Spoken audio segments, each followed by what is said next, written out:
ਵਾਹਿਗੁਰੂ ਸਾਹਿਬ ਜੀ।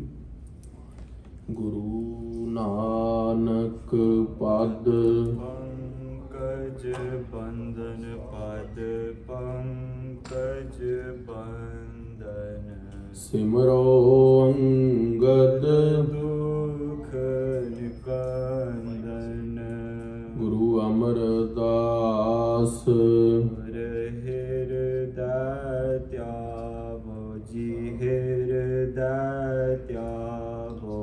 ਸ੍ਰੀ ਗੁਰੂ ਰਾਮਦਾਸ ਗੁਣ ਗਾਵੋ ਗੁਰੂ ਅਰਜੁਨ ਬਿਗਨਨ ਕੇ ਨਾਸ਼ਕ ਬਿਗਨਨ ਕੇ ਨਾਸ਼ਕ। ਸ੍ਰੀ ਹਰਗੋਬਿੰਦ ਸ਼ੁਭ ਸ਼ੁਭ ਸੁਮਤ ਪ੍ਰਕਾਸ਼ਕ। ਸ੍ਰੀ ਹਰਿ ਰਾਏ ਨਮੋ ਕਰ ਜੋਰੀ ਜੀ ਨਮੋ ਕਰ ਜੋਰੀ। ਸ੍ਰੀ ਹਰਿ ਕ੍ਰਿਸ਼ਨ ਮਨਾਉ ਬਹੋਰੀ ਗੁਰ ਤੇਗ ਬਹਾਦੁਰ ਪਰਮ ਕਿਰਪਾਲਾ ਜੀ ਪਰਮ ਕਿਰਪਾਲਾ। ਸ੍ਰੀ ਗੁਰੂ ਗੋਬਿੰਦ ਸਿੰਘ ਵਿਸਾਲਾ ਤਰੋ ਤਰਾ ਤਰ ਪੁਨ ਪੁਨ ਸੀਸਾ ਵਾਹਿਗੁਰੂ ਪੁਨ ਪੁਨ ਸੀਸਾ। ਬੰਦੋ ਬਾਰ ਬਾਰ ਜਗਦੀਸ਼ਾ ਏਕ ਓੰਕਾਰਾ ਸਤਿਗੁਰੂ ਤਿਹ ਪ੍ਰਸਾਦ ਸਚ ਹੋਏ। ਵਾਹਿਗੁਰੂ ਜੀ ਕੀ ਫਤਿਹ। ਬਿਘਨ ਬਿਨਾਸਨ ਸੋਏ ਗੁਰ ਕਾ ਸ਼ਬਦ ਕਮਾਏ ਜਿਨ ਜੀਤੇ ਪੰਚ ਵਿਕਾਰ ਤਿਨ ਸੰਤਨ ਕੋ ਬੰਦਨਾ ਸਿਰ ਚਰਨਨ ਪਰ ਧਾਰ। ਕਹਾਂ ਬੁੱਧ ਪ੍ਰਭ ਕੁਛ ਹਮਾਰੀ ਵਰਨ ਸਕੈ ਮਹਿਮਾ ਜੋ ਤਿਹਾਰੀ। ਹਮ ਨਾ ਸਕਤ ਕਰ ਸਿਫਤ ਤੁਮਹਾਰੀ ਆਪ ਲਿਓ ਤੁਮ ਕਥਾ ਸੁਧਾਰੀ। ਸਤਨਾਮ ਸ੍ਰੀ ਵਾਹਿਗੁਰੂ ਸਾਹਿਬ ਜੀ ਦੋਹਰਾ। 15 ਖਟ 20 ਜਨਮ ਗੁਰੂ ਮਹਾਰਾਜ। ਸਤਹ ਸੰਮਤ ਛਿਤ ਰਹੇ ਅਨਕ ਗਰੀਬ ਨਿਵਾਜ। ਵਾਹਿਗੁਰੂ ਜੀ ਕਾ ਖਾਲਸਾ ਵਾਹਿਗੁਰੂ ਜੀ ਕੀ ਫਤਿਹ। ਸੱਚੇ ਪਾਤਸ਼ਾਹ ਤਨ ਤਨ ਬਾਣੀ ਗੁਰੂ ਗੁਰੂ ਹੈ ਬਾਣੀ ਵਿੱਚ ਬਾਣੀ ਅੰਮ੍ਰਿਤ ਸਾਰੇ। ਪਾਤਸ਼ਾਹ ਜੀ ਦੀ ਅੰਮ੍ਰਿਤਮਈ ਗੁਰਰਸ ਭਿੰਨੀ ਗੁਰਬਾਣੀ ਦਾ ਕੀਰਤਨ ਸਰਵਣ ਸਮੂਹ ਸਾਧ ਸੰਗਤ ਨੇ ਰਲ ਮਿਲ ਕੇ ਕੀਤਾ ਹੈ। ਹੁਣ ਪਾਰ ਜਾਤ ਇਹੋ ਹਰ ਕੋ ਨਾਮ ਕਾਮ ਧੇਨ ਹਰ ਹਰ ਗੁਣ ਗਾਮ।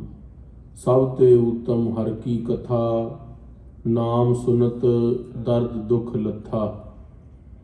ਸੱਚੇ ਪਾਤਸ਼ਾਹ ਮਹਾਰਾਜ ਜੀ ਦੀ ਸਰਵੋਤਮ ਗੁਰੂ ਇਤਿਹਾਸ ਦੀ ਕਥਾ ਸਰਵਣ ਕਰਨ ਦੇ ਲਈ ਸਮੂਹ ਸਾਧ ਸੰਗਤ ਦਰਬਾਰ ਦੇ ਅੰਦਰ ਇਕੱਤਰਿਤ ਹੁੰਦੇ ਹੋ।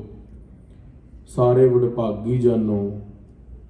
ਸੱਚੇ ਪਾਤਸ਼ਾਹ ਮਹਾਰਾਜ ਜੀ ਦਾ ਜੋ ਪਾਵਨ ਪਵਿੱਤਰ ਇਤਿਹਾਸ ਹੈ, ਜੋ ਨਾ ਕੇਵਲ ਸਾਨੂੰ ਸਮਾਜਿਕ ਤੌਰ ਤੇ ਸੇਧ ਦਿੰਦਾ ਹੈ ਕਿਸ ਤਰ੍ਹਾਂ ਜੀਵਨ ਬਤੀਤ ਕਰਨਾ ਹੈ, ਸਾਨੂੰ ਅਧਿਆਤਮਕ ਤੌਰ ਦੇ ਉੱਤੇ ਗੁਰਮਤਿ ਦੀ ਰੋਸ਼ਨਾਈ ਦੇ ਹੇਠ ਆਪਣਾ ਜੀਵਨ ਬਤੀਤ ਕਰਨ ਦੀ ਜਾਚ ਸਿਖਾਉਂਦਾ ਹੈ। ਸੱਚੇ ਪਾਤਸ਼ਾਹ ਮਹਾਰਾਜ ਜੀ ਨੇ ਜੋ ਪਾਵਨ ਪਵਿੱਤਰ ਕੌਤਕ ਕੀਤੇ ਨੇ, ਉਹ ਸਤਿਕਾਰਯੋਗ ਕਵੀਰਾਜ ਭਾਈ ਸੰਤੋਖ ਸਿੰਘ ਜੀ ਨੇ ਸ਼੍ਰੀ ਗੁਰਪ੍ਰਤਾਪ ਸੂਰਜ ਗ੍ਰੰਥ ਦੇ ਅੰਦਰ ਕਲਮਬੰਦ ਕੀਤੇ ਨੇ। ਆਓ ਪਾਵਨ ਪਵਿੱਤਰ ਇਤਿਹਾਸ ਪ੍ਰੇਮ ਦੇ ਨਾਲ ਸਰਵਣ ਕਰੀਏ। ਰਸਨਾ ਦੀ ਪਵਿੱਤਰਤਾ ਦੇ ਲਈ ਤੇ ਹਿਰਦੇ ਦੀ ਸ਼ੁੱਧੀ ਦੇ ਲਈ ਮਹਾਮੰਤਰ ਸੱਚੇ ਪਾਤਸ਼ਾਹ ਦਾ ਵਾਹਿਗੁਰੂ ਮੰਤਰ ਉਚਾਰਨ ਕਰੀਏ। ਪ੍ਰੇਮ ਦੇ ਨਾਲ ਸਾਰੇ ਗੁਰਮੰਤਰ ਨੂੰ ਜਪੀਏ, ਆਖਣਾ ਕਰੀਏ ਜੀ ਸਤਨਾਮ ਸ੍ਰੀ ਵਾਹਿਗੁਰੂ ਸਾਹਿਬ ਸਾਹਿਬ ਜੀ। ਸਤਨਾਮ ਸ੍ਰੀ ਵਾਹਿਗੁਰੂ ਸਾਹਿਬ ਜੀ। ਦੋਹਰਾ 15 7 ਖਟ 20 ਸੈਂ। ਸੱਚੇ ਪਾਤਸ਼ਾਹ ਮਹਾਰਾਜ ਹੁਣ ਇਤਿਹਾਸ ਜੋ ਹੈ ਸ੍ਰੀ ਗੁਰਪ੍ਰਤਾਪ ਸੂਰਜ ਗ੍ਰੰਥ ਦੇ ਅੰਦਰ ਪਹਿਲੇ ਕਵੀਰਾਜ ਭਾਈ ਸੰਤੋਖ ਸਿੰਘ ਜੀ ਨੇ ਬਾਬਾ ਰਾਮ ਕੁਇਰ ਜੀ ਦਾ ਇਤਿਹਾਸ ਦੱਸਿਆ, ਬਾਬਾ ਬੁੱਢਾ ਜੀ ਦੀ 7ਵੀਂ ਪੀੜ੍ਹੀ ਦਾ। ਉਪਰੰਤ ਬਾਬਾ ਸ਼੍ਰੀ ਚੰਦ ਜੀ ਦਾ ਇਤਿਹਾਸ ਕੱਲ ਤੁਸੀਂ ਸਾਰੀ ਸੰਗਤ ਨੇ ਸਰਵਣ ਕੀਤਾ ਹੈ। ਹੁਣ ਆਓ ਸ਼੍ਰੀ ਗੁਰੂ ਨਾਨਕ ਦੇਵ ਮਹਾਰਾਜ ਤੋਂ ਇਤਿਹਾਸ ਟਿਊਕ ਮਾਤਰ ਗੁਰੂ ਪ੍ਰਣਾਲੀ ਸ਼ੁਰੂ ਹੋ ਰਹੀ ਹੈ ਵੀ ਕਿਸ ਤਰ੍ਹਾਂ ਸਤਿਗੁਰਾਂ ਦੇ ਪਰਿਵਾਰ ਹੋਏ, 10 ਪਾਤਸ਼ਾਹੀਆਂ ਦੇ, ਉਹ ਦੱਸਣਗੇ। ਕਵੀਰਾਜ ਭਾਈ ਸੰਤੋਖ ਸਿੰਘ ਜੀ ਕਹਿੰਦੇ ਗੁਰੂ ਨਾਨਕ ਸਾਹਿਬ ਮਹਾਰਾਜ ਦਾ ਜੋ ਜਨਮ ਹੈ ਉਹ 1469 ਈਸਵੀ 1469 ਤੇ ਸੱਚੇ ਪਾਤਸ਼ਾਹ ਜੀ ਦਾ ਜੇ ਅਸੀਂ ਬਿਕਰਮੀ ਉਹਦੇ ਅੰਦਰ 57 ਐਡ ਕਰ ਲਈਏ, 57 ਐਡ ਕਰ ਲਈਏ ਤਾਂ ਉਹ 1526 ਬਿਕਰਮੀ ਤੇ 1469 ਈਸਵੀ ਦਾ ਗੁਰੂ ਨਾਨਕ ਦੇਵ ਮਹਾਰਾਜ ਜੀ ਦਾ ਮਹਿਤਾ ਕਾਲੂ ਜੀ ਦੇ ਘਰ ਪ੍ਰਕਾਸ਼ ਹੁੰਦਾ ਹੈ। ਮਾਤਾ ਤ੍ਰਿਪਤਾ ਜੀ ਦੇ ਉਧਰ ਤੋਂ ਰਾਏ ਭੋਏ ਕੀ ਤਲਵੰਡੀ ਨਨਕਾਣਾ ਸਾਹਿਬ ਪਾਕਿਸਤਾਨ ਵਿਖੇ ਜਨਮ ਗੁਰੂ ਮਹਾਰਾਜ। ਸੱਚੇ ਪਾਤਸ਼ਾਹ ਜੀ ਦਾ ਅਵਤਾਰ ਬੜੇ ਪਾਵਨ ਪਵਿੱਤਰ ਸਥਾਨ ਦੇ ਉੱਤੇ 1469 ਨੂੰ ਹੁੰਦਾ ਹੈ ਅੰਮ੍ਰਿਤ ਵੇਲੇ। ਸੰਮਤ ਛਿਤ ਰਹੇ 17 ਸੰਮਤ ਛਿਤ ਰਹੇ। ਸੱਚੇ ਪਾਤਸ਼ਾਹ ਮਹਾਰਾਜ 70 ਸਾਲ ਦੀ ਉਮਰ ਤੱਕ ਧਰਤੀ ਦੇ ਉੱਤੇ ਰਹੇ। ਸੱਚੇ ਪਾਤਸ਼ਾਹ ਮਹਾਰਾਜ ਜੀ ਨੇ ਜੋ ਜੀਵਾਂ ਨੂੰ ਤਾਰਨਾ ਕੀਤਾ, ਗੁਰੂ ਮਹਾਰਾਜ 70 ਸਾਲ ਦੀ ਉਮਰ ਤੱਕ ਸਰੀਰਿਕ ਰੂਪ ਦੇ ਅੰਦਰ ਸੰਗਤਾਂ ਨੂੰ ਦਰਸ਼ਨ ਦਿੰਦੇ ਰਹੇ। ਅਨੇਕ ਗਰੀਬ ਨਿਵਾਜ ਪਾਤਸ਼ਾਹ ਗੁਰੂ ਨਾਨਕ ਦੇਵ ਜੀ। ਚੌਪਈ ਕੋਰ ਕਾਮ ਭਵ ਜੀਵ ਦੁਖਾਰੇ। ਜਿਹੜੇ ਧਰਤੀ ਦੇ ਉੱਤੇ ਜੀਵ ਕੁਰਲਾ ਰਹੇ ਸੀਗੇ, ਵਿਸ਼ੇ ਵਿਕਾਰਾਂ ਦੀ ਅਗਨ ਦੇ ਅੰਦਰ ਗੁਲਤਾਨ ਸੀਗੇ। ਸ਼ੀਸ਼ ਸਮ ਉਦਯਤ ਕਰੇ ਸੁਖਾਰੇ। ਸੱਚੇ ਪਾਤਸ਼ਾਹ ਮਹਾਰਾਜ ਜੀ ਨੇ ਉਹਨਾਂ ਨੂੰ ਉਹਨਾਂ ਦੇ ਸੀਸ ਦੇ ਉੱਤੇ ਮਿਹਰ ਭਰਿਆ ਹੱਥ ਰੱਖ ਕੇ ਉਹਨਾਂ ਨੂੰ ਨਾਮ ਦੀ ਬਖਸ਼ਿਸ਼ਾਂ ਦਿੱਤੀਆਂ। ਤੇ ਮਹਾਰਾਜ ਜੀ ਸੰਸਾਰ ਦੇ ਉੱਤੇ ਚੰਦਰਮਾ ਦਾ ਜਿਸ ਤਰ੍ਹਾਂ ਪ੍ਰਕਾਸ਼ ਹੈ, ਉਜਲ ਪ੍ਰਕਾਸ਼ ਹੈ, ਚੰਦਰਮਾ ਦੀ ਤਰ੍ਹਾਂ ਮਹਾਰਾਜ ਪ੍ਰਗਟ ਹੋਏ ਤੇ ਜੀਵ ਜਿਹੜੇ ਹਨੇਰੇ ਦੇ ਅੰਦਰ, ਅਗਿਆਨਤਾ ਦੇ ਅੰਦਰ ਜੀਵਨ ਬਤੀਤ ਕਰ ਰਹੇ ਸੀ, ਗੁਰੂ ਨਾਨਕ ਸਾਹਿਬ ਮਹਾਰਾਜ ਨੇ ਉਹਨਾਂ ਨੂੰ ਅੰਧਿਆਰੇ ਤੋਂ ਬਾਹਰ ਕੱਢ ਕੇ ਰੋਸ਼ਨੀ ਵੱਲ, ਅਗਿਆਨ ਦੀ ਰੋਸ਼ਨੀ ਵੱਲ ਪ੍ਰਗਟ ਕੀਤਾ ਹੈ। ਕੋਈ ਨਾ ਜਿਨਕੇ ਅਰਿਓ ਅਗਾਰੀ। ਗੁਰੂ ਸੱਚੇ ਪਾਤਸ਼ਾਹ ਮਹਾਰਾਜ ਜੀ ਦੇ ਅੱਗੇ ਕੋਈ ਵੀ ਅੜ ਨਾ ਸਕਿਆ। ਵੱਡੇ ਵੱਡੇ ਹੰਕਾਰੀ ਹੋਏ ਪਰ ਗੁਰੂ ਨਾਨਕ ਦੇਵ ਮਹਾਰਾਜ ਦੇ ਅੱਗੇ ਉਹਨਾਂ ਨੂੰ ਝੁਕਣਾ ਪਿਆ। ਵਲੀ ਕੰਧਾਰ ਵਰਗੇ ਜਿਹੜੇ ਪਾਣੀ ਦੀ ਇੱਕ ਬੂੰਦ ਨਹੀਂ ਦਿੰਦੇ ਸੀਗੇ, ਮਹਾਰਾਜ ਨੇ ਉਹਨਾਂ ਦੇ ਪਾਣੀ ਦੇ ਚਸ਼ਮੇ ਥੱਲਿਓਂ ਆ ਕੇ ਪਹਾੜਾਂ ਦੇ ਥੱਲੋਂ ਵਗਾ ਦਿੱਤੇ। ਜਿਹੜਾ ਬਾਬਰ ਬਾਦਸ਼ਾਹ ਸੀਗਾ, ਜਿਸ ਨੂੰ ਬਾਬਰ ਜਾਬਰ ਗੁਰੂ ਨਾਨਕ ਸੱਚੇ ਪਾਤਸ਼ਾਹ ਨੇ ਕਿਹਾ, 84 ਸਿੱਧ ਗੋਰਖਨਾਥ ਵਰਗੇ, ਘੁੱਗੂਨਾਥ, ਚਰਪਟਨਾਥ, 84 ਸਿੱਧ ਜਿਹੜੇ ਆਪਣੀ ਕਰਾਮਾਤਾਂ ਦੇ ਨਾਲ ਸਾਰਿਆਂ ਨੂੰ ਡਰਾ ਕੇ ਰੱਖਦੇ ਸਨ। ਗੁਰੂ ਨਾਨਕ ਸਾਹਿਬ ਮਹਾਰਾਜ ਨੇ ਜਦੋਂ ਆਪਣੀ ਤੋਪ ਕਰਾਮਾਤ ਦੀ ਅੱਗੇ ਕੀਤੀ ਤੇ ਮਹਾਰਾਜ ਗੁਰੂ ਨਾਨਕ ਦੇਵ ਸੱਚੇ ਪਾਤਸ਼ਾਹ ਦੇ ਅੱਗੇ ਉਹਨਾਂ ਨੂੰ ਝੁਕਣਾ ਪਿਆ। ਸਿੱਧ ਆਖਣ ਸੁਭ ਬਚਨ, ਧੰਨ ਨਾਨਕ ਤੇਰੀ ਵੱਡੀ ਕਮਾਈ। ਸਿੱਧਾਂ ਨੇ ਵੀ ਕਹਿਤਾ ਮਹਾਰਾਜ ਤੁਹਾਡੀ ਬਹੁਤ ਵੱਡੀ ਕਮਾਈ ਹੈ। ਪਏ ਨੰਬਰ ਅਜ਼ਮਤ ਧਰ ਪਾਰੀ। ਗੁਰੂ ਨਾਨਕ ਦੇਵ ਮਹਾਰਾਜ ਅਜ਼ਮਤ ਵੀ ਸੀਗੀ ਪਰ ਨਿਮਰਤਾ ਦੇ ਅੰਦਰ ਪ੍ਰਵੀਣ ਸੀਗੇ।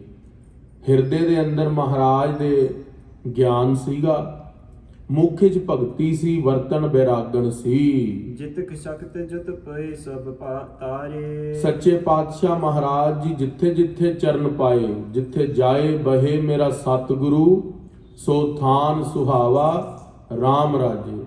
ਜਿੱਥੇ ਜਿੱਥੇ ਗੁਰੂ ਨਾਨਕ ਦੇਵ ਮਹਾਰਾਜ ਨੇ ਚਰਨ ਪਾਏ ਨਾ, ਉਹ ਧਰਤੀ ਦੇ ਜੀਵਾਂ ਨੂੰ ਵੀ ਤਾਰ ਦਿੱਤਾ, ਉਹ ਧਰਤੀ ਦੇ ਉੱਤੇ ਪਸ਼ੂ ਪ੍ਰੇਤਾਂ ਨੂੰ ਵੀ ਤਾਰ ਦਿੱਤਾ। ਸੱਚੇ ਪਾਤਸ਼ਾਹ ਮਹਾਰਾਜ ਜਿੱਥੇ ਜਿੱਥੇ ਚਰਨ ਪਾਏ ਗੁਰੂ ਨਾਨਕ ਦੇਵ ਮਹਾਰਾਜ ਜੀ ਨੇ, ਉੱਥੇ ਦੀ ਸੰਗਤ ਨੂੰ ਤਾਰਦੇ ਗਏ। ਰਬ ਸਮ ਉਦੈ ਛਪੇ ਤਬ ਸਾਰੇ। ਸੱਚੇ ਪਾਤਸ਼ਾਹ ਦਾ ਪ੍ਰਕਾਸ਼ ਰਾਤ ਨੂੰ ਚੰਦਰਮਾ ਵਰਗਾ ਸੀ ਤੇ ਦਿਨੇ ਮਾਰਤੰਡ ਸੂਰਜ ਵਰਗਾ ਸੀ। ਸੱਚੇ ਪਾਤਸ਼ਾਹ ਮਹਾਰਾਜ ਦਾ ਜਦੋਂ ਪ੍ਰਕਾਸ਼ ਹੁੰਦਾ ਹੈ, ਗੁਰੂ ਨਾਨਕ ਦੇਵ ਮਹਾਰਾਜ ਦਾ, ਵੱਡੇ ਵੱਡੇ ਜਿਹੜੇ ਕੋਟ ਜਨਮਾਂਤਰਾਂ ਦੇ ਲੋਕ ਜਨਮਾਂ ਜਨਮਾਂਤਰਾਂ ਦੇ ਫਸੇ ਹੋਏ ਸੀਗੇ, ਮਹਾਰਾਜ ਨੇ ਉਹਨਾਂ ਨੂੰ ਸਿੱਧੇ ਰਾਹ ਪਾ ਦਿੱਤਾ। ਪੰਡਤ ਹਰਦਿਆਲ ਵਰਗਿਆਂ ਨੂੰ ਉਪਦੇਸ਼ ਦਿੱਤਾ ਗੁਰਬਾਣੀ ਦਾ। ਮਹਾਰਾਜ ਨੂੰ ਜਨੇਊ ਪਾਉਣ ਲੱਗੇ, ਮਹਾਰਾਜ ਜੀ ਨੇ ਕਿਹਾ ਵੀ ਜਨੇਊ ਤਾਂ ਪਾ ਲੈਂਦੇ ਆ, ਪਰ ਸਾਨੂੰ ਉਹ ਜਨੇਊ ਪਾਓ ਜਿਹੜਾ ਨਾ ਸੜਦਾ ਤੇ ਨਾ ਹੀ ਉਹ ਮੈਲਾ ਹੁੰਦਾ। ਤੇ ਉਹ ਪੰਡਤ ਵੀ ਉੱਥੇ ਸੋਚੀ ਪੈ ਗਏ ਵੀ ਗੁਰੂ ਨਾਨਕ ਸਾਹਿਬ ਮਹਾਰਾਜ ਨੂੰ ਐਸਾ ਕਿਹੜਾ ਜਨੇਊ ਪਾਈਏ, ਕਿਉਂਕਿ ਜਿਹੜਾ ਧਾਗੇ ਵਾਲਾ ਜਨੇਊ ਹੈ ਤੇ ਟੁੱਟ ਵੀ ਜਾਣਾ ਹੈ, ਮੈਲਾ ਵੀ ਹੋ ਜਾਣਾ ਹੈ, ਸੜ ਵੀ ਜਾਣਾ ਹੈ। ਫਿਰ ਮਹਾਰਾਜ ਨੇ ਕਿਹਾ ਦਇਆ ਕਪਾਹ ਸੰਤੋਖ ਸੂਤ ਜਤ ਗੰਢੀ ਸਤ ਵੱਟ। ਜੇ ਪੰਡਤ ਜੀ ਤੁਹਾਡੇ ਕੋਲ ਇਹ ਜਨੇਊ ਹੈ ਤਾਂ ਮੇਰੇ ਜਨੇਊ ਪਾ ਦਿਓ। ਪੰਡਤ ਝੁਕ ਗਏ। ਮੌਲਵੀਆਂ ਦੇ ਅੱਗੇ ਮਹਾਰਾਜ ਜੀ ਨੇ ਜਿਹੜੇ ਉਰਦੂ ਫਾਰਸੀ ਪੜ੍ਹਾਉਣ ਲੱਗੇ ਸੀਗੇ, ਉਹਨਾਂ ਨੂੰ ਮਹਾਰਾਜ ਨੇ ਉਪਦੇਸ਼ ਦਿੱਤਾ ਕਿ ਉਰਦੂ ਦੇ ਅੰਦਰ ਫਾਰਸੀ ਦੇ ਅੰਦਰ, ਉਹ ਵੀ ਝੁਕ ਗਏ। ਸੱਚੇ ਪਾਤਸ਼ਾਹ ਮਹਾਰਾਜ ਜੀ ਦੀ ਗੁਰਬਾਣੀ ਦੇ ਅੱਗੇ ਕਰੋੜਾਂ ਜਨਮਾਂਤਰਾਂ ਦੇ ਜਿਹੜੇ ਪਾਪੀ ਸੀਗੇ, ਇਹਨਾਂ ਦਾ ਕੋੜ ਨਹੀਂ ਉਤਰ ਰਿਹਾ ਸੀ, ਮਹਾਰਾਜ ਨੇ ਉਹਨਾਂ ਨੂੰ ਬਾਣੀ ਦਾ ਉਪਦੇਸ਼ ਦਿਲਾ ਕੇ ਬਾਣੀ ਜਪਵਾ ਕੇ ਉਧਾਰ ਦਿੱਤਾ। 1596 ਮਾਹੂ। ਸੱਚੇ ਪਾਤਸ਼ਾਹ ਮਹਾਰਾਜ ਜੀ 1596 ਬਿਕਰਮੀ ਨੂੰ ਜੋਤੀ ਜੋਤ ਸਮਾ ਗਏ। 1539 ਈਸਵੀ ਨੂੰ 1596 ਬਿਕਰਮੀ ਨੂੰ। ਖਾਲਸਾ ਜੀ ਬਿਕਰਮੀ ਜਿਹੜਾ ਕੈਲੰਡਰ ਹੈ ਉਹ ਬਿਕਰਮਾਜੀਤ ਦੇ ਨਾਂ ਦੇ ਉੱਤੇ ਚੱਲਦਾ ਹੈ। ਜਦੋਂ ਤੁਸੀਂ ਈਸਵੀ ਦੇ ਅੰਦਰ 57 ਐਡ ਕਰ ਦਿੰਦੇ ਹੋ ਤੇ ਉਹ ਬਿਕਰਮੀ ਬਣ ਜਾਂਦਾ। ਤੇ ਜਿਹੜਾ ਸਾਰਾ ਗੁਰੂ ਦਾ ਇਤਿਹਾਸ ਹੈ ਉਹ ਬਿਕਰਮੀ 'ਚ ਲਿਖਿਆ ਗਿਆ। ਪਰ ਅੱਜ ਹੁਣ ਏਡੀ ਚੱਲ ਰਿਹਾ after the death of Christ, ਇੱਕ ਹੁੰਦਾ before the death of Christ, ਤੇ ਅਸੀਂ ਉਹ ਏਡੀ ਨੂੰ ਫੋਲੋ ਕਰ ਰਹੇ ਹਾਂ ਜਿਹੜਾ ਹੁਣ ਗੋਰਿਆਂ ਵਾਲਾ ਕੈਲੰਡਰ ਹੈ। ਤੇ ਉਹ ਵੀ ਸਨ ਨਾਲ ਦੱਸਣਾ ਪੈਂਦਾ ਸਮਝਾਉਣ ਦੇ ਲਈ, ਪਰ ਜੋ ਗੁਰੂਆਂ ਦਾ ਇਤਿਹਾਸ ਹੈ ਉਹ ਸਾਰਾ ਬਿਕਰਮੀ 'ਚ ਲਿਖਿਆ ਗਿਆ ਤੇ ਤੁਹਾਨੂੰ ਉਹਦਾ ਵੀ ਪਤਾ ਹੋਣਾ ਚਾਹੀਦਾ ਵੀ ਸੱਚੇ ਪਾਤਸ਼ਾਹ ਮਹਾਰਾਜ ਦਾ ਜੋ ਇਤਿਹਾਸ ਹੈ ਉਹ ਕਿਵੇਂ ਲਿਖਿਆ ਗਿਆ। ਸੋ ਰਹੋ ਵਿਚਾਰ, ਮਹਾਰਾਜ 1596 ਬਿਕਰਮੀ ਨੂੰ ਜੋਤੀ ਜੋਤ ਸਮਾ ਗਏ। ਮਾਸ ਅਸੋਜ ਸਰਤ ਰੁਤ ਤਾਹੂ। ਸੱਚੇ ਪਾਤਸ਼ਾਹ ਅੱਸੂ ਵਾਲੇ ਮਹੀਨੇ, ਅੱਸੂ ਦਾ ਜਿਹੜਾ ਮਹੀਨਾ ਹੈ ਜਦੋਂ ਸ਼ਰਾਧ ਹੁੰਦੇ ਨੇ, ਤੇ ਉਸ ਮਹੀਨਿਆਂ ਦੇ ਅੰਦਰ ਮਹਾਰਾਜ ਜੋਤੀ ਜੋਤ ਸਮਾਏ ਸੀ। ਕ੍ਰਿਸ਼ਨਾ ਦਸਮੀ ਉਤਰਨ ਉਪਤਰਨ ਦਿਨ ਕੀ। ਤੇ ਸੱਚੇ ਪਾਤਸ਼ਾਹ ਮਹਾਰਾਜ ਜੀ ਤਦ ਕ੍ਰਿਸ਼ਨਾ ਪੱਖ ਚੱਲ ਰਿਹਾ ਸੀਗਾ। 10 ਅੱਸੂ ਵਾਲਾ ਦਿਨ ਸੀ ਜਦੋਂ ਮਹਾਰਾਜ ਜੋਤੀ ਜੋਤ ਸਮਾਏ ਨੇ। ਪ੍ਰਭੂ ਬਿਕੁੰਠ ਗਏ ਸਹਤਨ ਕੀ। ਸੱਚੇ ਪਾਤਸ਼ਾਹ ਮਹਾਰਾਜ ਦਾ ਜਿਹੜਾ ਸੱਚਖੰਡ ਜਾਣਾ ਸੀ ਨਾ, ਉਹ ਵੀ ਕਰਾਮਾਤ ਸੀਗੀ। ਮਹਾਰਾਜ ਕਰਤਾਰਪੁਰ ਸਾਹਿਬ ਟਿਕੇ। ਕਰਤਾਰਪੁਰ ਸਾਹਿਬ ਤੋਂ ਗੁਰੂ ਅੰਗਦ ਦੇਵ ਮਹਾਰਾਜ ਨੂੰ ਖਡੂਰ ਸਾਹਿਬ ਭੇਜ ਦਿੱਤਾ, ਕਿਉਂਕਿ ਗੁਰੂ ਅੰਗਦ ਦੇਵ ਮਹਾਰਾਜ ਦਾ ਵਿਛੋੜਾ ਨਹੀਂ ਚੱਲ ਸਕਦੇ ਸੀ। ਤੇ ਮਹਾਰਾਜ ਨੇ ਆਪਣੇ ਪੁੱਤਰਾਂ ਨੂੰ ਅਖੀਰਲੇ ਵੇਲੇ ਕਈ ਵਾਰੀ ਬੁਲਾਇਆ, ਬਾਬਾ ਸ਼੍ਰੀ ਚੰਦ ਜੀ ਨੂੰ, ਬਾਬਾ ਲਖਮੀ ਦਾਸ ਜੀ ਨੂੰ ਵੀ ਅਸੀਂ ਜੋਤੀ ਜੋਤ ਸਮਾਉਣ ਲੱਗੇ ਹਾਂ 7 ਅੱਸੂ ਵਾਲੇ ਦਿਨ। ਤੇ ਬਾਬਾ ਸ਼੍ਰੀ ਚੰਦ ਜੀ ਤੇ ਬਾਬਾ ਲਖਮੀ ਦਾਸ ਜੀ ਕਹਿੰਦੇ ਮਹਾਰਾਜ ਨੇ ਕਿਤੇ ਜੋਤੀ ਜੋਤ ਸਮਾਣਾ ਹੈ।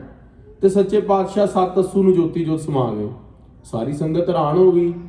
ਤੇ ਬਾਬਾ ਸ਼੍ਰੀ ਚੰਦ ਜੀ ਤੇ ਲਖਮੀ ਦਾਸ ਜੀ ਨੂੰ ਸੁਨੇਹਾ ਪਹੁੰਚਿਆ ਵੀ ਮਹਾਰਾਜ ਜੋਤੀ ਜੋਤ ਸਮਾ ਗਏ ਨੇ। ਤੇ ਮਾਤਾ ਸੁਲੱਖਣੀ ਜੀ ਬਹੁਤ ਵਿਰਲਾਪ ਕੀਤਾ ਕਿ ਆ ਬਾਦਸ਼ਾਹ, ਤੁਹਾਡੇ ਪਿਤਾ ਦਾ ਸ਼ਰਾਧ ਸੀਗਾ ਮਹਿਤਾ ਕਲਿਆਣ ਦਾਸ ਜੀ ਦਾ, ਉਹ ਮਹਾਰਾਜ ਜੀ 9 ਤਰੀਕ ਦਾ ਸੀਗਾ, ਉਹ ਤਾਂ ਕਰਾ ਜਾਂਦੇ, ਤੇ ਨਾ ਤੁਸੀਂ ਪੁੱਤਰਾਂ ਨੂੰ ਦਰਸ਼ਨ ਦਿੱਤੇ। ਮਹਾਰਾਜ ਨੇ 7 ਅੱਸੂ ਨੂੰ ਫੇਰ ਚਾਦਰਾ ਮੂੰਹ ਤੋਂ ਚੱਕਿਆ ਤੇ ਖੜੇ ਹੋ ਗਏ। ਸ਼੍ਰੀ ਕਰਤਾਰਪੁਰ ਸਾਹਿਬ ਪਾਕਿਸਤਾਨ ਜਿੱਥੇ ਹੁਣੇ ਬਾਰਡਰ ਖੁੱਲਿਆ ਸੀ, ਤੇ ਮਹਾਰਾਜ 7 ਅੱਸੂ ਨੂੰ ਫੇਰ ਆ ਗਏ। ਮਹਾਰਾਜ ਕਹਿੰਦੇ ਹੁਣ ਜੋਤੀ ਜੋਤ 10 ਤਰੀਕ ਨੂੰ ਸਮਾਵਾਂਗੇ। ਤੇ ਸੱਚੇ ਪਾਤਸ਼ਾਹ ਮਹਾਰਾਜ ਨੇ ਪੂਰਾ ਲੰਗਰ ਕੀਤਾ ਪਿਤਾ ਜੀ ਦੇ ਨਾਂ ਦਾ ਉੱਤਾ, ਸਾਰੇ 3 ਦਿਨ ਲੰਗਰ ਚੱਲਦਾ ਰਿਹਾ। ਤੇ ਮਹਾਰਾਜ ਨੇ ਬਾਬੇ ਸ਼੍ਰੀ ਚੰਦ ਕਿਆਂ ਨੂੰ ਤੇ ਬਾਬੇ ਲਖਮੀ ਦਾਸ ਨੂੰ ਫੇਰ ਸੁਨੇਹਾ ਘੱਲਿਆ, ਕਹਿੰਦੇ ਅਸੀਂ ਜੋਤੀ ਜੋਤ ਸਮਾਉਣ ਲੱਗਿਆ, ਆ ਜਾਓ। ਤੇ ਗੁਰੂ ਨਾਨਕ ਦੇਵ ਮਹਾਰਾਜ ਐਤਕੀ ਵੀ ਉਹਨਾਂ ਨੇ ਗੱਲ ਨੂੰ ਐਦਾਂ ਹੀ ਲੈ ਲਿਆ ਵੀ ਮਹਾਰਾਜ ਜਾਂਦੇ ਨੇ ਤਾਂ ਆ ਜਾਂਦੇ ਨੇ। ਤੇ ਸੱਚੇ ਪਾਤਸ਼ਾਹ ਕਿਉਂਕਿ ਪਹਿਲਾਂ ਵੀ ਵੇਈ ਨਦੀ 'ਚ 3 ਦਿਨ ਗਏ ਸੀਗੇ ਤੇ ਸੱਚਖੰਡ ਤੋਂ ਦਰਸ਼ਨ ਕਰਕੇ ਵਾਪਸ ਆ ਗਏ ਸੀ। ਗੁਰੂ ਨਾਨਕ ਦੇਵ ਮਹਾਰਾਜ ਸੱਚੇ ਪਾਤਸ਼ਾਹ ਐਤਕੀ ਮੂੰਹ ਤੇ ਚਾਦਰਾ ਲਿਆ ਤੇ ਆਪਣਾ ਸਰੀਰ ਅਲੋਪ ਕਰ ਲਿਆ। ਉੱਥੇ ਪਠਾਨਾਂ ਦੀ ਤੇ ਹਿੰਦੂਆਂ ਦੀ ਲੜਾਈ ਹੋ ਗਈ ਕਿ ਆ ਗੁਰੂ ਨਾਨਕ ਸਾਹਿਬ, ਪਠਾਨ ਕਹਿੰਦੇ ਸਾਡੇ ਪੀਰ ਨੇ, ਹਿੰਦੂ ਕਹਿਣ ਲੱਗੇ ਨਹੀਂ ਸਾਡੇ ਗੁਰੂ ਨੇ। ਤੇ ਮਹਾਰਾਜ ਸੱਚੇ ਪਾਤਸ਼ਾਹ ਗੁਰੂ ਨਾਨਕ ਸਾਹਿਬ ਦੇ ਅੱਗੇ ਜਦੋਂ ਉਹਨਾਂ ਨੇ ਚਾਦਰਾ ਚੁੱਕ ਕੇ ਮਹਾਰਾਜ ਦੇ ਸਰੀਰ ਨੂੰ ਦਫਨਾਉਣ ਲਈ ਤੇ ਇੱਕ ਜਲਾਉਣ ਦੇ ਲਈ ਲੈ ਕੇ ਜਾਣ ਲੱਗੇ ਤੇ ਥੱਲੋਂ ਖਾਲੀ ਚਾਦਰਾ ਨਿਕਲਿਆ ਤੇ ਸੱਚੇ ਪਾਤਸ਼ਾਹ ਮਹਾਰਾਜ ਨੇ ਆਪਣਾ ਸਰੀਰ ਅਲੋਪ ਕਰ ਲਿਆ ਸੀ ਗੁਰੂ ਨਾਨਕ ਸਾਹਿਬ ਨੇ। ਸੋ ਮਹਾਰਾਜ ਗੁਰੂ ਨਾਨਕ ਸਾਹਿਬ ਸੱਚੇ ਪਾਤਸ਼ਾਹ ਮਹਾਰਾਜ ਜੀ ਦਾ ਜਿਹੜਾ ਚਾਦਰਾ ਸੀਗਾ ਉਹਨੂੰ ਫਿਰ ਦੋ ਹਿੱਸਿਆਂ 'ਚ ਫਾੜ ਲਿਆ ਗਿਆ ਤੇ ਇੱਕ ਪਾਸੇ ਮਸੀਤ ਹੈ ਤੇ ਇੱਕ ਪਾਸੇ ਹਿੰਦੂਆਂ ਨੇ ਆਪਣਾ ਸਥਾਨ ਬਣਾ ਲਿਆ ਜਿੱਥੇ ਅੱਜ ਗੁਰੂ ਗ੍ਰੰਥ ਸਾਹਿਬ ਦਾ ਪ੍ਰਕਾਸ਼ ਹੈ। ਇਹ ਕੋਵਿਡ ਤੋਂ ਪਹਿਲੇ ਦਾਸ ਵੀ ਗਿਆ ਸੀ ਕਰਤਾਰਪੁਰ ਸਾਹਿਬ ਦਰਸ਼ਨ ਕਰਨ ਸੱਚੇ ਪਾਤਸ਼ਾਹ ਦੇ ਸਥਾਨ ਦੇ ਉੱਤੇ। ਬੜਾ ਪਾਵਨ ਪਵਿੱਤਰ ਸਥਾਨ ਬਣਾਇਆ ਹੈ। ਪਾਕਿਸਤਾਨ ਸਿੱਖ ਗੁਰਦੁਆਰਾ ਪ੍ਰਬੰਧਕ ਕਮੇਟੀ ਨੇ ਬਹੁਤ ਸੁੰਦਰ ਲੰਗਰ ਵੀ ਚੱਲਦਾ ਹੈ। ਜਿਸ ਪਾਸੇ ਮਸੀਤ ਹੈ ਉੱਥੇ ਮਹਾਰਾਜ ਦਾ ਖੂਹ ਵੀ ਲੱਗਿਆ ਹੋਇਆ ਹੈ ਤੇ ਉਹ ਪੱਛਮ ਵਾਲੇ ਪਾਸੇ ਮਹਾਰਾਜ ਦਾ ਖੂਹ ਲੱਗਿਆ ਹੈ ਤੇ ਬਿਲਕੁਲ ਖੱਬੇ ਪਾਸੇ ਗੁਰੂ ਗ੍ਰੰਥ ਸਾਹਿਬ ਮਹਾਰਾਜ ਦਾ ਪ੍ਰਕਾਸ਼ ਹੁੰਦਾ ਹੈ। ਬਹੁਤ ਸੁੰਦਰ ਕੀਰਤਨ ਤੇ ਪਾਠ ਹੁੰਦਾ ਹੈ ਤੇ ਉਹ ਸਥਾਨ ਬਹੁਤ ਰਮਣੀਕ ਅੱਜ ਬਣਿਆ ਜਿੱਥੇ ਮਹਾਰਾਜ ਜੋਤੀ ਜੋਤ ਸਮਾਏ ਸੀ। ਉੱਥੇ ਅੱਜ ਵੀ ਦੇਸ਼ਾਂ ਵਿਦੇਸ਼ਾਂ ਤੋਂ ਸੰਗਤਾਂ ਨਕਮਸਤਕ ਹੁੰਦੀਆਂ ਸੱਚੇ ਪਾਤਸ਼ਾਹ ਨੂੰ ਸ਼ਰਧਾ ਦੇ ਫੁੱਲ ਭੇਟ ਕਰਦੀਆਂ। ਸੋ ਰਹੋ ਵਿਚਾਰ ਗੁਰੂ ਨਾਨਕ ਦੇਵ ਮਹਾਰਾਜ ਸੱਚੇ ਪਾਤਸ਼ਾਹ ਜੋਤੀ ਜੋਤ ਸਮਾ ਗਏ 1596 ਨੂੰ। ਉਪਦੇਸ਼ ਦਿੱਤਾ ਵੀ ਅਸੀਂ ਹਿੰਦੂਆਂ ਦੇ ਤੇ ਮੁਸਲਮਾਨਾਂ ਦੇ ਸਾਂਝੇ ਰਹਿਬਰ ਹਾਂ। ਐਰਾਵਤੀ ਕੂਲ ਅਭਿਰਾਮ ਸੱਚੇ ਪਾਤਸ਼ਾਹ ਰਾਵੀ ਦੇ ਕੰਢੇ ਦੇ ਉੱਤੇ, ਐਰਾਵਤੀ ਕਹਿੰਦੇ ਨੇ ਰਾਵੀ ਨਦੀ ਨੂੰ, ਸੱਚੇ ਪਾਤਸ਼ਾਹ ਮਹਾਰਾਜ ਨੇ ਰਾਵੀ ਦੇ ਕੰਢੇ ਦੇ ਉੱਤੇ ਆਪਣੇ ਆਪ ਨੂੰ ਜੋਤੀ ਜੋਤ ਸਮਾ ਗਏ। ਤਹ ਕਰਤਾਰਪੁਰ ਆ ਕੀ ਅਗਰਾਮ, ਉੱਥੇ ਕਰਤਾਰਪੁਰ ਨਗਰ ਵਸਿਆ ਜੋ ਅੱਜ ਪਾਕਿਸਤਾਨ ਵਿੱਚ ਹੈ। ਗੁਰੂ ਵਸਤਰ ਕੋ ਲੈ ਸੰਸਕਾਰ, ਸੱਚੇ ਪਾਤਸ਼ਾਹ ਮਹਾਰਾਜ ਦਾ ਸੰਸਕਾਰ ਜਿਹੜਾ ਹੈ ਉਹ ਗੁਰੂ ਦੇ ਵਸਤਰਾਂ ਦਾ, ਉਹ ਚਾਦਰ ਦਾ ਹਿੰਦੂਆਂ ਨੇ ਕੀਤਾ ਤੇ ਮੁਸਲਮਾਨਾਂ ਨੇ ਦਫਨਾ ਦਿੱਤਾ। ਨਾਮ ਦੇਹੁਰਾ ਬਿਦਤ ਉਦਾਰਾ, ਸੱਚੇ ਪਾਤਸ਼ਾਹ ਦੇ ਜੋਤੀ ਜੋਤ ਅਸਥਾਨ ਦਾ ਨਾਮ ਵੀ ਕਰਤਾਰਪੁਰ ਸਾਹਿਬ ਮਹਾਰਾਜ ਦੇ ਸੱਚਖੰਡ ਗਮਨ ਦਾ ਰੱਖਿਆ ਗਿਆ। ਤਿਸ ਗਾਦੀ ਗੁਰ ਅੰਗਦ ਬੈਸੇ, ਉਹਨਾਂ ਤੋਂ ਬਾਅਦ ਸੱਚੇ ਪਾਤਸ਼ਾਹ ਮਹਾਰਾਜ ਦੇ ਦੂਜੇ ਗੁਰੂ ਗੁਰੂ ਅੰਗਦ ਦੇਵ ਜੀ ਗੁਰਤਾ ਗੱਦੀ ਤੇ ਬੈਠੇ। ਖਾਲਸਾ ਜੀ ਅੱਜ ਸ਼ਨੀਵਾਰ ਵਾਲਾ ਦਿਹਾੜਾ ਹੈ, ਕੱਲ ਐਤਵਾਰ ਹੈ, ਪਰਸੋਂ ਸੋਮਵਾਰ ਹੈ। ਸੋਮਵਾਰ ਵਾਲੇ ਦਿਨ ਗੁਰਦੁਆਰਾ ਕੰਧ ਸਾਹਿਬ ਬਠਾਲੇ ਵਿਖੇ ਗੁਰੂ ਨਾਨਕ ਸਾਹਿਬ ਦੇ ਵਿਆਹ ਦਾ ਜੋੜ ਮੇਲਾ ਵੀ ਲੱਗਦਾ ਹੈ ਭਾਦੋ ਦੇ ਮਹੀਨੇ ਹੀ। ਕਿੰਨੀ ਗੁਰੂ ਨਾਨਕ ਸਾਹਿਬ ਮਹਾਰਾਜ ਦੀ ਕਿਰਪਾ ਹੈ, ਅੱਜ ਮਹਾਰਾਜ ਦਾ ਪ੍ਰਸੰਗ ਆਇਆ ਤੇ ਅੱਜ ਵਾਲੇ ਦਿਨ ਜੋੜ ਮੇਲਾ ਸ਼ੁਰੂ ਹੋ ਜਾਂਦਾ ਹੈ ਤੇ ਅੱਜ ਮਹਾਰਾਜ ਦੇ ਵਿਆਹ ਵਾਲੇ ਦਿਨ ਦਾ ਜੋੜ ਮੇਲਾ ਅੱਜ ਬਟਾਲਾ ਨਗਰ ਅੰਮ੍ਰਿਤਸਰ ਤੋਂ 40 ਮੀਲ ਪਹਿਲਾਂ ਆਉਂਦਾ। ਇੱਕ ਸੜਕ ਗੁਰੂ ਹਰਗੋਬਿੰਦ ਸਾਹਿਬਪੁਰੇ ਨੂੰ ਨਿਕਲ ਜਾਂਦੀ ਹੈ ਜਿੱਥੇ ਮਹਾਰਾਜ ਨੇ ਜੰਗ ਲੜਿਆ ਤੀਜਾ, ਤੇ ਉਸ ਤੋਂ ਪਹਿਲੇ ਹੀ ਗੁਰਦੁਆਰਾ ਬਾਬਾ ਬਕਾਲਾ ਵੀ ਹੈ ਤੇ ਗੁਰਦੁਆਰਾ ਕੰਧ ਸਾਹਿਬ ਵੀ ਉੱਥੇ ਹੀ ਹੈ। ਸੋ ਰਹੋ ਵਿਚਾਰ ਸੱਚੇ ਪਾਤਸ਼ਾਹ ਮਹਾਰਾਜ ਗੁਰੂ ਨਾਨਕ ਸਾਹਿਬ ਮਹਾਰਾਜ ਦੇ ਵਿਆਹ ਦਾ ਵੀ ਪ੍ਰਸੰਗ ਕੱਲ ਦੀ ਦੀਵਾਨਾਂ ਦੇ ਅੰਦਰ ਵਿਚਾਰ ਲਵਾਂਗੇ, ਕਿਉਂਕਿ ਮਹਾਰਾਜ ਦਾ ਜਿਹੜਾ ਇਤਿਹਾਸ ਵਿਆਹ ਵਾਲਾ ਉਹ ਵੀ ਬੜਾ ਰੋਚਕ ਇਤਿਹਾਸ ਹੈ, ਉਹਦੇ ਨਾਲ ਵੀ ਬੜੀ ਸੇਧ ਮਿਲਦੀ ਹੈ ਜੀਵਨ ਦੇ ਅੰਦਰ। ਪਰ ਗੁਰੂ ਨਾਨਕ ਸਾਹਿਬ ਮਹਾਰਾਜ ਦੇ ਸਗਾਈ ਦਾ ਪ੍ਰਸੰਗ ਵੀ ਬੜਾ ਰੋਚਕ ਹੈ, ਉਹ ਅੱਜ ਸਗਾਈ ਵਾਲਾ ਵਿਚਾਰ ਲੈਂਦੇ ਆ, ਫਿਰ ਵਿਆਹ ਵਾਲਾ ਵਿਚਾਰ ਲਾਂਗੇ। ਗੁਰੂ ਨਾਨਕ ਦੇਵ ਮਹਾਰਾਜ ਜੀ ਗੁਰਦੁਆਰਾ ਹੱਟ ਸਾਹਿਬ ਸੁਲਤਾਨਪੁਰ ਲੋਧੀ ਵਿਖੇ ਹੱਟ ਚਲਾਉਂਦੇ ਸੀਗੇ, ਜਿੱਥੇ 13 ਕਹਿ ਕੇ ਸਭ ਕੁਝ ਤੋਲਦੇ ਰਹੇ। ਗੁਰੂ ਨਾਨਕ ਦੇਵ ਮਹਾਰਾਜ ਦਾ ਜੋ ਜਨਮ ਹੋਇਆ ਉਹ ਰਾਏ ਭੋਏ ਕੀ ਤਲਵੰਡੀ ਹੋਇਆ ਨਨਕਾਣਾ ਸਾਹਿਬ, ਪਰ ਉਹਨਾਂ ਦੇ ਜਿਹੜੇ ਭੈਣ ਜੀ ਸੀਗੇ ਬੇਬੇ ਨਾਨਕੀ ਜੀ ਤੇ ਉਹਨਾਂ ਦੇ ਜੀਜਾ ਜੀ ਭਾਈਆ ਜੈ ਰਾਮ ਜੀ, ਉਹ ਸੁਲਤਾਨਪੁਰ ਲੋਧੀ ਵਿਖੇ ਉਹਨਾਂ ਨੂੰ ਮੋਦੀ ਖਾਨੇ ਦੀ ਕਿਰਤ ਚਲਵਾਈ। ਜਦੋਂ ਗੁਰੂ ਨਾਨਕ ਸਾਹਿਬ ਮਹਾਰਾਜ ਨੇ ਮੋਦੀ ਖਾਨੇ ਦੀ ਕਿਰਤ ਚਲਾਈ ਤੇ ਉੱਥੇ ਦੇ ਕੋਈ ਗਰੀਬ ਬੰਦਿਆਂ ਨੇ ਆਣਾ, ਕਿਸੇ ਲੋੜਵੰਦ ਨੇ ਆਣਾ ਤੇ ਉਹਨਾਂ ਨੇ ਕਿਹਾ ਨਾਨਕ ਸਾਡੇ ਕੋਲ ਤਾਂ ਪੈਸੇ ਹੀ ਨਹੀਂ ਨੇ, ਤੇ ਸੱਚੇ ਪਾਤਸ਼ਾਹ ਮਹਾਰਾਜ ਨੇ ਕਹਿਣਾ ਪੈਸੇ ਨਹੀਂ ਹੈਗੇ ਤਾਂ ਕੀ ਹੋ ਗਿਆ, ਮੋਦੀ ਖਾਨੇ ਚੋਂ ਆਟਾ, ਘਿਓ, ਦਾਲ, ਚੀਨੀ, ਛੋਲੇ, ਅਨਾਜ ਜੋ ਵੀ ਹੋਣਾ ਮਹਾਰਾਜ ਨੇ 13 ਕਹਿ ਕੇ ਤੋਲੀ ਜਾਣਾ। ਸੱਚੇ ਪਾਤਸ਼ਾਹ ਮਹਾਰਾਜ ਦਾ ਪੂਰੇ ਸੁਲਤਾਨਪੁਰ ਲੋਧੀ ਵਿਖੇ ਬੜਾ ਜਸ ਹੋਇਆ ਬਈ ਗੁਰੂ ਨਾਨਕ 13 ਕਹਿਣ ਵਾਲਾ ਨਾਨਕ ਹੈ। ਤੇ ਜਿਹੜੇ ਫੌਜ ਬਰਦਾਰ ਸੀਗੇ ਨਵਾਬ ਦੌਲਤ ਖਾਨ ਦੇ, ਉਹ ਵੀ ਉੱਥੇ ਆ ਕੇ ਲਾਗੇ ਦੇ ਪਿੰਡਾਂ ਦੇ ਲੋਕ ਵੀ ਇਹਨੂੰ ਕਿਹੜਾ ਪੈਸੇ ਦੇਣੇ ਨੇ, ਆਪਾਂ ਮੁਫਤ ਵਿੱਚ ਗੁਰੂ ਨਾਨਕ ਰਾਸ਼ਨ ਦਿੰਦਾ। ਲਾਈਨਾਂ ਲੱਗੀਆਂ ਬਾਹਰ, ਮਹਾਰਾਜ ਦੀ ਸ਼ਿਕਾਇਤ ਹੋ ਗਈ। ਸ਼ਿਕਾਇਤ ਦੇ ਅੰਦਰ ਨਵਾਬ ਤੱਕ ਸ਼ਿਕਾਇਤ ਪਹੁੰਚੀ, ਗਿਆ ਤੁਹਾਡਾ ਦੌਲਤ ਖਾਨਾ ਲੁਟਾ ਦੇਣਾ ਸਾਰੇ ਦਾ ਸਾਰਾ ਗੁਰੂ ਨਾਨਕ ਨੇ।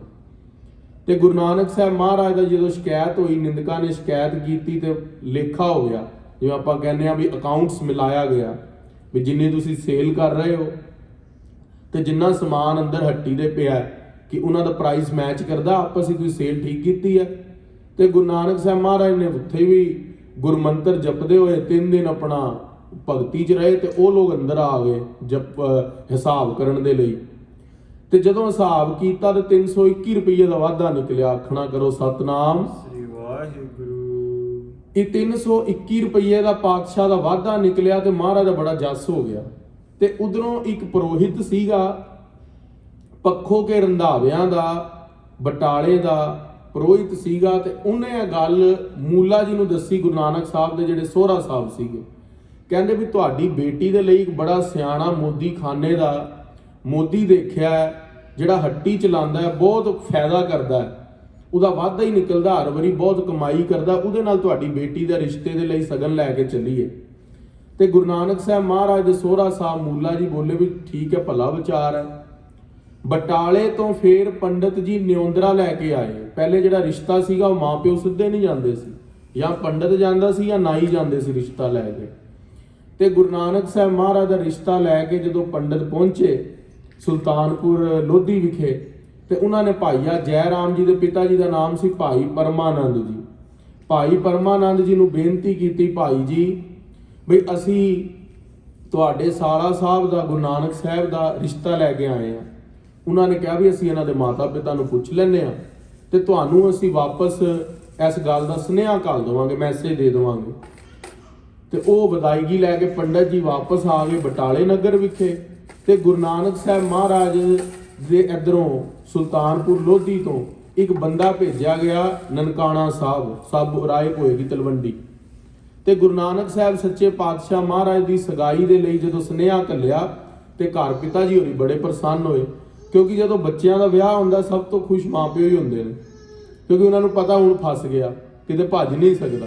ਕਿਉਂਕਿ ਗੁਰੂ ਨਾਨਕ ਦੇਵ ਮਹਾਰਾਜ ਜਿਹੜੇ ਸੀਗੇ ਉਹ ਥੋੜੇ ਸੁਤੰਤਰਤਾ ਪਸੰਦ ਕਰਦੇ ਸੀ, ਪਰ ਵਿਆਹ ਦੇ ਕੰਦੇ ਫਿਰ ਬੰਦਾ ਥੋੜਾ ਘਰ ਗ੍ਰਸਤੀ ਫਸ ਜਾਂਦਾ, ਕਿਤੇ ਨਿਕਲ ਨਹੀਂ ਪਾਉਂਦਾ।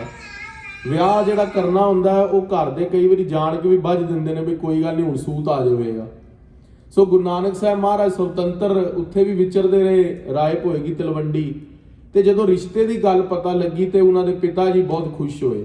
ਉਹਨਾਂ ਦੀ ਮਾਤਾ ਤ੍ਰਿਪਤਾ ਜੀ ਨੂੰ ਦੱਸਿਆ, ਉਹਨਾਂ ਦੇ ਨਾਨਕੇ ਘਰ ਸੁਨੇਹਾ ਘੱਲਿਆ। ਨਾਨਾ ਜੀ ਦਾ ਨਾਮ ਸੀ ਭਾਈ ਰਾਮਾ ਜੀ ਤੇ ਉਹਨਾਂ ਦੀ ਨਾਨੀ ਜੀ ਦਾ ਨਾਮ ਸੀ ਨਾਨੀ ਭਿਰਾਈ ਜੀ, ਤੇ ਉਹਨਾਂ ਦੇ ਮਾਮਾ ਜੀ ਦਾ ਨਾਮ ਸੀਗਾ ਕ੍ਰਿਸ਼ਨਾ ਜੀ। ਉਹ ਸਾਰੇ ਆਪਣੇ ਪਰਿਵਾਰਾਂ ਦੇ ਨਾਲ ਇਕੱਠੇ ਹੋ ਕੇ ਰਾਏ ਹੋਏਗੀ ਤਲਵੰਡੀ ਆ ਗਏ। ਤੇ ਉਧਰੋਂ ਮਹਿਤਾ ਕਲਿਆਣ ਦਾਸ ਜੀ ਉਹਨਾਂ ਦੇ ਅਤਿਅੰਤ ਪ੍ਰੇਮੀ ਸਿੱਖ ਰਾਏ ਬੁਲਾਰ ਨੂੰ ਦੱਸਣ ਗਏ ਕਿ ਆ ਮਹਾਰਾਜ ਰਾਏ ਬੁਲਾਰ ਜੀ ਕੋਲ ਗਏ, ਕਹਿੰਦੇ ਤੁਹਾਡੇ ਪੁੱਤਰ ਨਾਨਕ ਦਾ ਵਿਆਹ ਹੋਣ ਲੱਗਾ। ਰਾਏ ਬੁਲਾਰ ਜੀ ਬਹੁਤ ਪ੍ਰੇਮੀ ਸੀਗੇ, ਕਿਉਂਕਿ ਉਹ ਪਹਿਲੇ ਸਿੱਖ ਸੀਗੇ ਜਿਨ੍ਹਾਂ ਨੂੰ ਮਹਾਰਾਜ ਨੇ ਪਰਮੇਸ਼ਵਰ ਰੂਪ 'ਚ ਦਰਸ਼ਨ ਦਿੱਤੇ। ਉਹ ਸੱਪ ਮਹਾਰਾਜ ਖੇਤਾਂ ਦੇ ਅੰਦਰ ਸੋ ਰਹੇ ਸੀਗੇ ਤੇ ਸੱਪ ਨੇ ਛਾਂ ਕਰੀ ਸੀ। ਰਾਏ ਬੁਲਾਰ ਨੇ ਪਹਿਲੀ ਵਾਰੀ ਗੁਰੂ ਨਾਨਕ ਸਾਹਿਬ ਮਹਾਰਾਜ ਨੂੰ ਦੇਖਿਆ, ਮੁਸਲਮਾਨ ਸੀ ਤੇ ਮਹਾਰਾਜ ਦਾ ਮੁਰੀਦ ਹੋ ਗਿਆ ਸੀ। ਤੇ ਉਹਦੇ ਨੇਤਰਾਂ ਦੇ ਅੰਦਰ ਜਲ ਆ ਗਿਆ। ਕਿਹਾ ਕਾਲੂ ਤੂੰ ਪਟਵਾਰੀ ਹੈ ਮੇਰਾ, ਪਰ ਤੇਰਾ ਸੁਭਾਅ ਥੋੜਾ ਤੱਤਾ ਹੈ, ਅਗਰੈਸਿਵ ਹੈ ਤੂੰ, ਥੋੜਾ ਜਿਹਾ ਗੁੱਸਾ ਜਲਦੀ ਕਰ ਜਾਂਦਾ। ਤੇ ਗੁਰੂ ਨਾਨਕ ਸਾਹਿਬ ਮਹਾਰਾਜ ਦੇ ਜਿਹੜੇ ਸੋਹਰਾ ਪਰਿਵਾਰ ਨੇ ਤੂੰ ਕੁੜੰਬੜਨ ਚੱਲਿਆ, ਉਹਨਾਂ ਨਾਲ ਪਿਆਰ ਨਾਲ ਗੱਲ ਕਰੀ। ਤੇ ਦੂਸਰੀ ਗੱਲ, ਗੁਰੂ ਨਾਨਕ ਸਾਹਿਬ ਮਹਾਰਾਜ ਨੂੰ ਮੇਰਾ ਮੱਥਾ ਟੇਕੀ। ਬਹੁਤ ਵਡੇਰੀ ਉਮਰ ਦੇ ਸੀ ਪਰ ਸ਼ਰਧਾ ਬਹੁਤ ਸੀ, ਤੇ ਕਿਹਾ ਮੇਰਾ ਮੱਥਾ ਟੇਕੀ। ਤੇ ਤੀਸਰੀ ਗੱਲ ਕਹੀ ਬਈ ਗੁਰੂ ਨਾਨਕ ਦੇਵ ਮਹਾਰਾਜ ਸੱਚੇ ਪਾਤਸ਼ਾਹ ਦੇ ਵਿਆਹ ਦੇ ਅੰਦਰ ਜੋ ਖਰਚਾ ਹੋਵੇਗਾ ਉਹ ਮੇਰੀ ਤਰਫੋਂ ਕਰੀ, ਕੰਜੂਸੀ ਨਾ ਕਰੀ ਬਿਲਕੁਲ ਵੀ, ਬਈ ਕਿਤੇ ਇਹ ਨਾ ਹੋਵੇ ਕਿ ਮਠਿਆਈਆਂ 2 ਘੱਟ ਬਣਵਾਏ। ਗੁਰੂ ਨਾਨਕ ਦਾ ਵਿਆਹ ਹੈ, 36 ਪ੍ਰਕਾਰ ਦੇ ਵਿਅੰਜਨ ਤਿਆਰ ਹੋਣੇ ਚਾਹੀਦੇ ਨੇ। ਸ਼੍ਰੀ ਗੁਰੂ ਨਾਨਕ ਦੇਵ ਮਹਾਰਾਜ ਦੇ ਵਿਆਹ ਦੀ ਸਗਾਈ ਦੀ ਖੁਸ਼ੀ ਦੇ ਅੰਦਰ ਸਾਰਾ ਪਰਿਵਾਰ ਇਕੱਠਾ ਹੋਇਆ ਰਾਏ ਹੋਏਗੀ ਤਲਵੰਡੀ ਨਨਕਾਣਾ ਸਾਹਿਬ। ਤੇ ਹੁਣ ਉੱਥੋਂ ਮਹਾਰਾਜ ਦਾ ਅਤਿਅੰਤ ਪ੍ਰੇਮੀ ਮਿੱਤਰ ਭਾਈ ਮਰਦਾਨਾ ਜੋ ਮਿਰਾਸ਼ੀ ਸੀਗੇ, ਉਹਨਾਂ ਨੂੰ ਵੀ ਨਾਲ ਲਿਆ ਤੇ ਉਹਨਾਂ ਨੂੰ ਲੈ ਕੇ ਸੁਲਤਾਨਪੁਰ ਲੋਧੀ ਵਿਖੇ ਪਹੁੰਚ ਗਏ। ਸਾਰੇ ਮਾਮਾ ਕ੍ਰਿਸ਼ਨਾ ਜੀ, ਨਾਨਾ ਰਾਮਾ ਜੀ, ਨਾਨੀ ਭਿਰਾਈ ਜੀ, ਭਾਈ ਮਰਦਾਨਾ ਜੀ, ਮਾਤਾ ਤ੍ਰਿਪਤਾ ਜੀ, ਪਿਤਾ ਕਾਲੂ ਜੀ, ਸਾਰੇ ਇਕੱਠੇ ਹੋ ਗਏ ਤੇ ਪਹੁੰਚੇ। ਤਕਰੀਬਨ ਇਤਿਹਾਸ ਦੇ ਅੰਦਰ ਲਿਖਿਆ ਵੀ 12 ਜਨ ਨਨਕਾਣਾ ਸਾਹਿਬ ਤੋਂ ਇਕੱਠੇ ਹੋ ਕੇ ਮਹਾਰਾਜ ਕੋਲ ਆਏ। ਤੇ ਜਦੋਂ ਰਾਏ ਭੋਏ ਕੀ ਤਲਵੰਡੀ ਤੋਂ ਚੱਲ ਕੇ ਸੁਲਤਾਨਪੁਰ ਲੋਧੀ ਵਿਖੇ ਪਹੁੰਚੇ। ਸਭ ਤੋਂ ਪਹਿਲੇ ਪਰਮਾਨੰਦ ਜੀ ਨੂੰ ਵਧਾਈ ਦਿੱਤੀ, ਭਾਈਆ ਜੈ ਰਾਮ ਜੀ ਦੇ ਪਿਤਾ ਜੀ ਨੂੰ।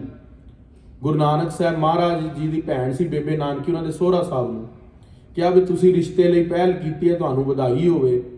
ਤੇ ਇਧਰੋਂ ਇਹਨਾਂ ਦੇ ਪੁਰੋਹਿਤ ਨੂੰ ਬੁਲਾਇਆ ਗਿਆ। ਗੁਰੂ ਨਾਨਕ ਸਾਹਿਬ ਦੇ ਜਿਹੜੇ ਪੰਡਤ ਸੀਗੇ, ਪੰਡਤ ਨਿੱਧਾ ਜੀ, ਉਹਨਾਂ ਦਾ ਨਾਮ ਇਤਿਹਾਸ 'ਚ ਆਇਆ ਪੰਡਤ ਨਿੱਧਾ ਜੀ। ਤੇ ਨਿੱਧਾ ਜੀ ਨੇ ਫੇਰ ਕਿਹਾ ਵੀ ਉਹਨਾਂ ਨੂੰ ਕਹੋ ਜਾ ਕੇ ਵੀ ਅਸੀਂ ਵਿਆਹ ਦੇ ਲਈ ਹਾਂ ਕਰਦੇ ਹਾਂ। ਤੇ ਉਹ ਫਿਰ ਮਠਿਆਈਆਂ ਲੈ ਕੇ, ਲੜਕੀ ਦੇ ਵਸਤਰ ਲੈ ਕੇ, ਹੋਰ ਸਾਰੇ ਪਦਾਰਥ ਜੋ ਅਸੀਂ ਵਿਆਹ ਦੇ ਅੰਦਰ ਸ਼ੁਭ ਸਗਨਾਂ ਦੇ, ਸੁਗੰਧੀਆਂ ਲੈ ਕੇ, ਹਾਰ ਲੈ ਕੇ, ਬੜੇ ਪ੍ਰੇਮ ਦੇ ਨਾਲ, ਅਦਬ ਸਤਿਕਾਰ ਦੇ ਨਾਲ, ਮਾਇਆ ਧਨ ਲੈ ਕੇ ਪੰਡਤ ਨਿੱਧਾ ਜੀ ਨਾਲ ਸੇਵਾਦਾਰ ਨੂੰ ਲੈ ਕੇ ਬਟਾਲੇ ਨਗਰ ਪਹੁੰਚੇ। ਜਦੋਂ ਬਟਾਲੇ ਨਗਰ ਪਹੁੰਚੇ, ਸ੍ਰੀ ਗੁਰੂ ਨਾਨਕ ਦੇਵ ਮਹਾਰਾਜ ਸੱਚੇ ਪਾਤਸ਼ਾਹ ਜੀ ਦੇ ਸਹੁਰੇ ਪਿੰਡ ਮੂਲੇ ਦੇ ਕੋਲ ਚੋਣਿਆਂ ਦੀ ਧੀ ਸੀਗੀ ਬੀਬੀ ਸੁਲੱਖਣੀ, ਜਿਹਦੇ ਨਾਲ ਮਹਾਰਾਜ ਦਾ ਆਨੰਦ ਕਾਰਜ ਹੋਇਆ। ਤੇ ਸੱਚੇ ਪਾਤਸ਼ਾਹ ਮਹਾਰਾਜ ਦੇ ਸਹੁਰਾ ਦਾ ਨਾਮ ਸੀਗਾ ਪੱਖੋ ਕੇ ਰੰਧਾਵੇ ਭਾਈ ਮੂਲਾ ਜੀ। ਤੇ ਭਾਈ ਮੂਲਾ ਜੀ ਜਿਹੜੇ ਸੀਗੇ, ਉਹਨਾਂ ਕੋਲ ਜਦੋਂ ਰਿਸ਼ਤਾ ਲੈ ਕੇ ਪਹੁੰਚੇ ਤੇ ਉਹ ਉੱਥੇ ਦੇ ਨਵਾਬ ਨੂੰ ਅਜਿੱਤੇ ਰੰਧਾਵੇ ਕਿਆਂ ਨੂੰ ਪੁੱਛਿਆ ਕਿ ਮਹਾਰਾਜ ਗੁਰੂ ਨਾਨਕ ਸਾਹਿਬ ਦਾ ਰਿਸ਼ਤਾ ਆ ਗਿਆ ਤੇ ਹੁਣ ਕਿੱਦਾਂ ਕਰਨਾ। ਉਹ ਕਹਿੰਦੇ ਵੀ 1 ਸਾਲ ਬਾਅਦ ਵਿਆਹ ਦੀ ਤਿਥੀ ਮਿੱਥੀ ਜਾਵੇ। ਸਗਾਈ ਤੋਂ 1 ਸਾਲ ਬਾਅਦ ਜਿਹੜਾ ਹੁਣ ਦਿਨ ਆ ਗਿਆ, ਅੱਜ ਵਾਲਾ ਦਿਨ, ਉਹ ਮਹਾਰਾਜ ਦੇ ਵਿਆਹ ਵਾਲਾ ਦਿਨ ਮਿੱਥਿਆ ਗਿਆ ਵੀ ਵਿਆਹ ਮਹਾਰਾਜ ਦਾ ਉਸ ਦਿਨ ਕਰਾਂਗੇ। ਸੋ ਸੱਚੇ ਪਾਤਸ਼ਾਹ ਗੁਰੂ ਨਾਨਕ ਸਾਹਿਬ ਮਹਾਰਾਜ ਦੇ ਵਿਆਹ ਦਾ ਜਦੋਂ ਸਾਰਾ ਪੰਡਤ ਨਿੱਧਾ ਜੀ ਰਿਸ਼ਤਾ ਪੱਕਾ ਕਰਕੇ ਵਾਪਸ ਪਹੁੰਚੇ ਨਾ ਸੁਲਤਾਨਪੁਰ ਲੋਧੀ ਵਿਖੇ, ਤਦੋਂ ਉੱਥੇ ਸਾਰਿਆਂ ਨੇ ਆਪਸ ਇੱਕ ਦੂਜੇ ਨੂੰ ਵਧਾਈ ਦਿੱਤੀ, ਮੂੰਹ ਮਿੱਠਾ ਕਰਾਇਆ।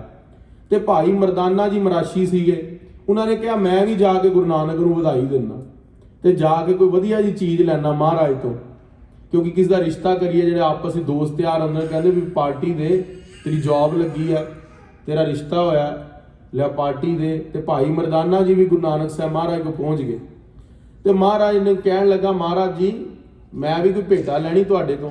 ਮਹਾਰਾਜ ਕਹਿੰਦੇ ਠਹਿਰ ਜਾ ਮਰਦਾਨਿਆ, ਕਹਿੰਦੇ ਤੂੰ ਭੇਟਾ ਮੰਗੇਗਾ, ਧਨ ਦੀ ਮੰਗ ਲਏਗਾ, ਕੋਈ ਮਹਿਲ ਮਾੜੀ ਮੰਗ ਲਏਗਾ, ਕੋਈ ਹੋਰ ਚੀਜ਼ ਮੰਗ ਲਏਗਾ, ਦੁਨਿਆਵੀ ਪਦਾਰਥ, ਅਸੀਂ ਤੈਨੂੰ ਕੁਝ ਹੋਰ ਦੇਣਾ ਚਾਹੁੰਦੇ ਹਾਂ। ਗੁਰੂ ਨਾਨਕ ਸਾਹਿਬ ਮਹਾਰਾਜ ਸੱਚੇ ਪਾਤਸ਼ਾਹ ਨੇ ਆਪਣੇ ਸਗਾਈ ਦੀ ਖੁਸ਼ੀ ਦੇ ਮੌਕੇ ਦੇ ਉੱਤੇ ਭਾਈ ਮਰਦਾਨਾ ਜੀ ਦੀ ਝੋਲੀ ਦੇ ਅੰਦਰ ਕੀਰਤਨ ਦੀ ਦਾਤ ਪਾਈ। ਆਖਣਾ ਕਰੋ ਸਤਨਾਮ ਸ੍ਰੀ ਵਾਹਿਗੁਰੂ। ਤੇ ਕੀਰਤਨ ਦੀ ਦਾਤ ਮਹਾਰਾਜ ਨੇ ਝੋਲੀ ਚ ਪਾਈ ਤੇ ਕਿਹਾ, ਮਰਦਾਨਿਆ ਅੱਜ ਤੂੰ ਰਾਜਿਆਂ ਮਹਾਰਾਜਿਆਂ ਦੇ ਦਰਬਾਰ ਚ ਨਹੀਂ, ਅਕਾਲ ਪੁਰਖ ਦੇ ਦਰਬਾਰ ਦੇ ਅੰਦਰ ਉਸਤਤ ਗਾਇਆ ਕਰੇਗਾ। ਤੇ ਅਸੀਂ ਵਰ ਦਿੰਨੇ ਆ ਤੇਰੀ ਪੀੜ੍ਹੀ ਦੇ ਅੰਦਰ, ਮਰਾਸ਼ੀ ਪੀੜ੍ਹੀ ਦੇ ਅੰਦਰ ਕੀਰਤਨ ਦੀ ਦਾਤ ਰਹੇਗੀ। ਤੇ ਕੀਰਤਨ ਦੀ ਦਾਤ ਤੁਹਾਡੇ ਘਰ ਦੇ ਅੰਦਰ ਇੰਨੀ ਪ੍ਰਚੰਡ ਰਹੇਗੀ ਕਿ ਤੁਹਾਡੀ ਬਰਾਬਰ ਅਕਾਲ ਪੁਰਖ ਵਾਹਿਗੁਰੂ ਦੀ ਉਸਤਤ ਦੇ ਅੰਦਰ ਰਾਗ ਗਾਇਨ ਵਿਦਿਆ ਹੋਰ ਕੋਈ ਨਹੀਂ ਕਰ ਸਕੇਗਾ। ਸੋ ਮਹਾਰਾਜ ਜੀ ਉਹਨਾਂ ਦੀ ਅੱਜ ਵੀ 17ਵੀਂ 18ਵੀਂ ਪੀੜ੍ਹੀ ਭਾਈ ਮਰਦਾਨਾ ਜੀ ਦੀ ਹੈ ਜੋ ਕੀਰਤਨ ਕਰਦੀ ਹੈ। ਪਿੱਛੋਂ ਦਰਬਾਰ ਸਾਹਿਬ ਅੰਮ੍ਰਿਤਸਰ ਸਾਹਿਬ ਵੀ ਆਏ ਸੀਗੇ, ਉਹਨਾਂ ਦੇ ਬਰਾਬਰ ਕੋਈ ਕੀਰਤਨ ਨਹੀਂ ਕਰ ਸਕਦਾ। ਜੋ ਰਾਗਾਂ ਦੀ 31 ਰਾਗਾਂ ਦੇ ਅੰਦਰ ਉਹ ਪੂਰਾ ਕੀਰਤਨ ਗੁਰੂ ਦੀ ਕਿਰਪਾ ਦੇ ਨਾਲ ਕਰ ਲੈਂਦੇ ਨੇ। ਸੋ ਰਹੋ ਵਿਚਾਰ, ਭਾਈ ਮਰਦਾਨਾ ਜੀ ਨੇ ਕੀਰਤਨ ਦੀ ਦਾਤ ਲਿੱਤੀ ਤੇ ਫਿਰ ਮਹਾਰਾਜ ਨੇ ਅੱਗੋਂ ਪ੍ਰਸੰਗ ਆਏ ਸੀਗੇ ਨਾਨਕ ਪ੍ਰਕਾਸ਼ ਦੇ ਅੰਦਰ, ਗੁਰੂ ਨਾਨਕ ਸਾਹਿਬ ਦੇ ਇਤਿਹਾਸ ਦੇ ਅੰਦਰ। ਫਿਰ ਬੇਬੇ ਨਾਨਕੀ ਜੀ ਤੋਂ ਧਨ ਲੈ ਕੇ ਸਰੰਦਾ ਖਰੀਦਦੇ ਨੇ, ਰਬਾਬ ਵਜਾਉਂਦੇ ਨੇ ਤੇ ਮਹਾਰਾਜ ਜਿੱਥੇ ਵੀ ਨਾਲ ਗਏ ਪੂਰੇ ਬ੍ਰਹਮੰਡ ਦੇ ਅੰਦਰ ਭਾਈ ਮਰਦਾਨਾ ਜੀ ਨੂੰ ਨਾਲ ਲੈ ਕੇ ਗਏ। ਤੇ ਭਾਈ ਮਰਦਾਨਾ ਜੀ ਨੂੰ ਜਦੋਂ ਮਹਾਰਾਜ ਸੱਚੇ ਪਾਤਸ਼ਾਹ ਨਾਲ ਰੱਖਿਆ ਨਾ ਤੇ ਧਰੂ ਭਗਤ ਦੇ ਕੋਲ ਪਹੁੰਚੇ। ਉੱਪਰ ਜਿਹੜਾ ਧਰੂ ਭਗਤ, ਧਰੂ ਤਾਰਾ ਸਭ ਤੋਂ ਉੱਚਾ, ਉਹਦੇ ਬਾਅਦ ਸੱਚਖੰਡ ਆ ਜਾਂਦਾ। ਤੇ ਮਹਾਰਾਜ ਸੱਚਖੰਡ ਦੇ ਬਾਹਰ ਨਾ ਭਾਈ ਮਰਦਾਨਾ ਜੀ ਨੂੰ ਕਿਹਾ ਇੱਥੇ ਖਲੋ ਜਾਓ, ਅਸੀਂ ਆਉਂਦੇ ਆ। ਤੇ ਸੱਚਖੰਡ ਦੇ ਅੰਦਰ ਅਕਾਲ ਪੁਰਖ ਵਾਹਿਗੁਰੂ ਨੂੰ ਮਿਲ ਕੇ ਮਹਾਰਾਜ ਜਦੋਂ ਬਾਹਰ ਆਏ ਤੇ ਮਰਦਾਨੇ ਨੇ ਕਿਹਾ, ਮਹਾਰਾਜ ਇਹ ਗੱਲ ਚੰਗੀ ਨਹੀਂ, ਤੁਸੀਂ ਜੰਗਲਾਂ ਦੇ ਅੰਦਰ ਵੀ ਮੈਨੂੰ ਲੈ ਗਏ, ਪਹਾੜਾਂ ਦੇ ਉੱਤੇ ਵੀ ਸੁਮੇਰ ਪਰਬਤ ਤੇ ਲੈ ਗਏ, ਨਦੀਆਂ ਦੇ ਅੰਦਰ ਮੈਨੂੰ ਲੈ ਗਏ, ਜਿੱਥੇ ਕੋਈ ਖਾਣ ਪੀਣ ਨੂੰ ਸੀਗਾ ਪਿੰਡਾਂ ਦੇ ਅੰਦਰ, ਨਗਰਾਂ ਦੇ ਅੰਦਰ, ਸਭ ਜਗ੍ਹਾ ਲੈ ਗਏ। ਤੇ ਅਕਾਲ ਪੁਰਖ ਵਾਹਿਗੁਰੂ ਦੇ ਦਰ ਦੇ ਉੱਤੇ ਮੈਨੂੰ ਬਾਹਰ ਖਿਲਾਰਤਾ, ਮੈਨੂੰ ਕਿਉਂ ਨਹੀਂ ਲੈ ਕੇ ਗਏ ਅੰਦਰ? ਮਹਾਰਾਜ ਕਹਿੰਦੇ, ਮਰਦਾਨਿਆ ਤੇਰਾ ਕੀਰਤਨ ਸੁਣ ਕੇ ਜੇ ਅਕਾਲ ਪੁਰਖ ਵਾਹਿਗੁਰੂ ਜੀ ਨੇ ਤੈਨੂੰ ਆਪਣੇ ਦਰ ਦੇ ਅੰਦਰ ਰੱਖ ਲੈਣਾ ਸੀ, ਫਿਰ ਅਸੀਂ 4 ਉਦਾਸੀਆਂ ਕਰਨੀਆਂ ਤੇ ਸਾਡਾ ਸਾਥੀ ਕੌਣ ਬਣਦਾ? ਤੇ ਮਹਾਰਾਜ ਇੰਨਾ ਪਿਆਰ ਕਰਦੇ ਸੀਗੇ ਭਾਈ ਮਰਦਾਨਾ ਜੀ ਨੂੰ। ਤੇ ਗੁਰੂ ਨਾਨਕ ਸਾਹਿਬ ਮਹਾਰਾਜ ਜਦ ਤੱਕ ਰਹੇ ਉਹਨਾਂ ਨੂੰ ਨਾਲ ਰੱਖਿਆ। ਜਦੋਂ ਭਾਈ ਮਰਦਾਨਾ ਜੀ ਜੋਤੀ ਜੋਤ ਸਮਾਏ ਨਾ, ਉਹਨਾਂ ਨੂੰ ਇੰਨੀ ਸੋਝੀ ਸੀ ਜਦੋਂ ਜੋਤੀ ਜੋਤ ਸਮਾਣ ਲੱਗੇ, ਪ੍ਰਸੰਗ ਆਂਦਾ ਨਾਨਕ ਪ੍ਰਕਾਸ਼ ਦੇ ਅੰਦਰ, ਉਹਨਾਂ ਨੇ ਕਿਹਾ ਮਹਾਰਾਜ ਮੇਰੇ 8 ਸਵਾਸ ਰਹਿ ਗਏ, 8 ਬ੍ਰੈਥਸ ਲੈਫਟ ਨੇ ਮੇਰੀਆਂ ਲਾਸਟ। ਮਹਾਰਾਜ ਕਹਿੰਦੇ ਇੰਨੀ ਸੋਝੀ ਕਿਸ ਤਰ੍ਹਾਂ ਹੋਈ ਕਿ 8 ਸਵਾਸ ਰਹਿ ਗਏ ਨੇ? ਕਿਹਾ ਮਹਾਰਾਜ ਤੁਹਾਡੀ ਸੇਵਾ ਕਰਕੇ ਸੋਝੀ ਹੋਈ। ਤੇ ਭਾਈ ਮਰਦਾਨਾ ਜੀ ਨੂੰ ਅੱਜ ਸੰਸਾਰ ਦੇ ਅੰਦਰ ਖਾਲਸਾ ਜੀ, ਅਸੀਂ ਕਈ ਵਾਰੀ ਮਜ਼ਾਕ ਦੇ ਅੰਦਰ ਬਚਨ ਕਹਿ ਦਿੰਦੇ ਆ, ਸਟੇਜਾਂ ਤੋਂ ਬਹਿ ਕੇ ਸੰਗਤ ਸੁਣੀ ਵੀ ਜਾਂਦੀ ਹੈ ਵੀ ਭਾਈ ਮਰਦਾਨਾ ਜੀ ਭੁੱਖ ਲੱਗ ਗਈ, ਉਹਨਾਂ ਨੂੰ ਹਾਸੇ 'ਚ ਲੈਂਦੇ ਆ, ਉਹ ਗੱਲ ਚੰਗੀ ਨਹੀਂ। ਉਹ ਗੁਰੂ ਦੇ ਨਾਲ ਅੰਗ ਸੰਗ ਰਹੇ ਨੇ, ਗੁਰੂ ਦੇ ਹਜ਼ੂਰੀ ਸਿੰਘ ਨੇ, ਉਹਨਾਂ ਦਾ ਨਾਮ ਬੜੇ ਸਤਿਕਾਰ ਨਾਲ ਲੈਣਾ ਚਾਹੀਦਾ। ਭਾਈ ਸਾਹਿਬ, ਭਾਈ ਮਰਦਾਨਾ ਜੀ ਕਹਿ ਕੇ ਸੰਬੋਧਿਤ ਕਰਨਾ ਚਾਹੀਦਾ ਉਹਨਾਂ ਨੂੰ। ਤੇ ਦੂਸਰੀ ਗੱਲ, ਉਹ ਗੁਰੂ ਦੇ ਰਬਾਬੀ, ਗੁਰੂ ਕੇ ਹਜ਼ੂਰੀ ਕੀਰਤਨੀਏ ਨੇ। ਕੀਰਤਨੀਆਂ ਦਾ ਸਤਿਕਾਰ ਮਹਾਰਾਜ ਨੇ, ਗੁਰੂ ਅਰਜਨ ਦੇਵ ਪਾਤਸ਼ਾਹ ਨੇ ਆਪਣੇ ਤੋਂ ਵੀ ਜ਼ਿਆਦਾ ਕੀਤਾ। ਅੱਜ ਤੁਸੀਂ ਸਾਰੀ ਸੰਗਤ ਜਦੋਂ ਥੱਲੇ ਬੈਠਦੇ, ਕੀਰਤਨੀਆ ਕੀਰਤਨ ਕਰਦਾ, ਉਹਦੀ ਚੱਦਰ ਲੱਗਦੀ, ਉਹ ਸਟੇਜ ਤੇ ਬੈਠਦਾ। ਕਿਉਂ? ਗੁਰੂ ਮਹਾਰਾਜ ਦੇ ਸਨਮੁਖ ਬੈਠਦਾ, ਉਹ ਜ਼ਰੂਰੀ ਹੈ। ਜਦੋਂ ਕੀਰਤਨ ਕਰਦਾ ਤਦ ਉਹਦਾ ਸਤਿਕਾਰ ਬਹੁਤ ਉੱਚਾ ਹੈ। ਸੋ ਗੁਰੂ ਮਹਾਰਾਜ ਦੇ ਜਿਹੜੇ ਸਿੰਘ ਨੇ ਭਾਈ ਮਰਦਾਨਾ ਜੀ, ਉਹ ਬੜੀ ਚੜ੍ਹਦੀ ਕਲਾ ਵਾਲੇ ਨੇ। ਉਹਨਾਂ ਦਾ ਨਾਂ, ਉਹਨਾਂ ਨੂੰ ਬੜੇ ਪ੍ਰੇਮ ਸਤਿਕਾਰ ਨਾਲ ਲਈਏ, ਕੋਈ ਬੇਦਬੀ ਬਰੇ ਬਚਨ ਕਿਸ ਤੋਂ ਸੁਣੀਏ ਵੀ ਨਾ ਉਹਨਾਂ ਦੇ ਬਾਰੇ। ਸੋ ਰਹੋ ਵਿਚਾਰ। ਇਸ ਪ੍ਰਕਾਰ ਗੁਰੂ ਨਾਨਕ ਦੇਵ ਮਹਾਰਾਜ ਦਾ ਸਗਾਈ ਦਾ ਪ੍ਰਸੰਗ ਹੈ। ਹੁਣ ਕੱਲ ਦੇ ਦੀਵਾਨ ਦੇ ਅੰਦਰ ਵਿਆਹ ਵਾਲਾ ਵਿਚਾਰ ਲਵਾਂਗੇ, ਅੱਜ ਅੱਗੇ ਕਥਾ ਵਿਚਾਰ ਲਈਏ। ਕੋਸ਼ਿਸ਼ ਅਪਰ ਪਹਿਰ ਨਿਰਪ ਜੈਸੇ। ਤੇ ਗੁਰੂ ਨਾਨਕ ਦੇਵ ਮਹਾਰਾਜ ਤੋਂ ਬਾਅਦ ਗੁਰੂ ਅੰਗਦ ਦੇਵ ਸੱਚੇ ਪਾਤਸ਼ਾਹ ਗੁਰਤਾ ਗੱਦੀ ਤੇ ਬੈਠੇ ਨੇ। ਤੇਹਣ ਕੁਲ ਮਹਿ ਫੇਰੂ ਨਾਮ। ਕਹਿੰਦੇ ਜਿਸ ਤਰ੍ਹਾਂ ਇੱਕ ਰਾਜਾ ਜਦੋਂ ਤਖਤ ਦੇ ਉੱਤੇ ਬਹਿੰਦਾ ਹੈ ਨਾ, ਸਵੇਰੇ ਬਹਿੰਦਾ ਕੋਈ ਪੋਸ਼ਾਕ ਪਾ ਲੈਂਦਾ ਤੇ ਸ਼ਾਮ ਨੂੰ ਆਂਦਾ ਕੱਪੜੇ ਬਦਲ ਕੇ ਆ ਜਾਂਦਾ। ਕਹਿੰਦੇ ਗੁਰੂ ਨਾਨਕ ਸਾਹਿਬ ਤੇ ਗੁਰੂ ਅੰਗਦ ਦੇਵ ਜੀ ਵੀ ਉਹੀ ਸੀਗੇ। ਜੋਤ ਉਹਾ ਜੁਗਤ ਸਾਏ ਸਹਿਕਾਇਆ ਫੇਰ ਪਲਟੀਆ। ਗੁਰੂ ਨਾਨਕ ਦੇਵ ਮਹਾਰਾਜ ਸੱਚੇ ਪਾਤਸ਼ਾਹ ਦੀ ਜੀ ਜੋਤ ਸੀ, ਗੁਰੂ ਅੰਗਦ ਦੇਵ ਜੀ ਬਸ ਸਰੀਰ ਹੋਰ ਸੀਗਾ, ਦਿਖਣ 'ਚ ਹੋਰ ਸੀਗੇ। ਤੇ ਜਿਸ ਤਰ੍ਹਾਂ ਇੱਕ ਰਾਜਾ ਪੋਸ਼ਿਸ਼ ਬਦਲ ਕੇ ਕੱਪੜੇ ਬਦਲ ਕੇ ਆ ਜਾਂਦਾ ਹੈ, ਉਸ ਤਰ੍ਹਾਂ ਮਹਾਰਾਜ ਆ ਗਏ। ਪਿਛਲੀ ਪੰਕਤੀ ਦੁਬਾਰਾ ਪੜੋ। ਤੇਹਣ ਕੁਲ ਮਹਿ ਫੇਰੂ ਨਾਮ। ਉਹਨਾਂ ਦੇ ਪਿਤਾ ਜੀ ਦਾ ਨਾਮ ਸੀਗਾ ਫੇਰੂਮੱਲ ਜੀ। ਤੇਹਣ ਉਹਨਾਂ ਦੀ ਕੁਲ ਸੀਗੀ, ਜਿਸ ਤਰ੍ਹਾਂ ਗੁਰੂ ਨਾਨਕ ਸਾਹਿਬ ਦੀ ਕੁਲ ਬੇਦੀ ਸੀ, ਗੁਰੂ ਅੰਗਦ ਦੇਵ ਜੀ ਦੀ ਕੁਲ ਦਾ ਨਾਮ ਤੇਹਣ ਸੀਗਾ। ਪੁਨਿਆ ਤਮ ਸੁਸ਼ੀਲ ਸੁਚ ਧਾਮ। ਉਹ ਬਹੁਤ ਹੀ ਪੁੰਨ ਆਤਮਾ ਸੀਗੇ ਬਾਬਾ ਫੇਰੂਮੱਲ ਜੀ, ਬੜੇ ਸੁਸ਼ੀਲ ਸੁਭਾਅ ਦੇ ਸੀਗੇ, ਸਹਿਜ ਸੁਭਾਅ ਦੇ ਸੀਗੇ। ਸਾਧਵੀ ਦਇਆ ਕੌਰ ਬਰਦਾਰਾ। ਤੇ ਉਹਨਾਂ ਦੀ ਮਾਤਾ ਜੀ ਪੂਰੇ ਸਾਧਵੀ ਸੀਗੇ, ਚੰਗੇ ਸੁਭਾਅ ਦੇ ਮਾਤਾ ਜੀ ਗੁਰੂ ਅੰਗਦ ਦੇਵ ਜੀ ਦੇ, ਜਿਨ੍ਹਾਂ ਦਾ ਨਾਮ ਸੀ ਮਾਤਾ ਦਇਆ ਕੌਰ ਜੀ। ਜਿਨ ਕੇ ਸੁਕ੍ਰਿਤ ਕੋ ਨਹਿ ਪਾਰਾ। ਤੇ ਉਹਨਾਂ ਦੇ ਪੁੰਨਾਂ ਦਾ ਕੋਈ ਅੰਤ ਨਹੀਂ ਸੀਗਾ। ਗੁਰੂ ਅੰਗਦ ਦੇਵ ਮਹਾਰਾਜ ਦੇ ਮਾਤਾ ਦਇਆ ਕੌਰ ਜੀ ਬਹੁਤ ਚੰਗੇ ਸੁਭਾਅ ਵਾਲੇ, ਭਜਨ ਵਾਲੇ, ਬੰਦਗੀ ਵਾਲੇ, ਸਤ ਸੰਤੋਖ ਵਾਲੇ, ਬੜੇ ਚੰਗੇ ਸੁਭਾਅ ਵਾਲੇ ਇਸਤਰੀ ਸੀਗੇ। ਗ੍ਰਾਮ ਹਰੀ ਕੇ ਧਾਮ ਬਸੰਤੇ। ਤੇ ਮਹਾਰਾਜ ਜੀ ਦਾ ਨਗਰ ਗੁਰੂ ਅੰਗਦ ਦੇਵ ਜੀ ਦਾ ਹਰੀ ਕੇ ਸੀਗਾ। ਨਿਸਭਾਸੁਰ ਹਰ ਹਰ ਸਿਮਰੰਤੇ। ਦਿਨ ਰਾਤ ਵਾਹਿਗੁਰੂ ਵਾਹਿਗੁਰੂ ਵਾਹਿਗੁਰੂ ਵਾਹਿਗੁਰੂ ਵਾਹਿਗੁਰੂ ਜਾਪ ਜਪਣਾ ਮਾਤਾ ਦਇਆ ਕੌਰ ਜੀ ਨੇ ਅਤੇ ਪਿਤਾ ਫੇਰੂ ਜੀ ਨੇ।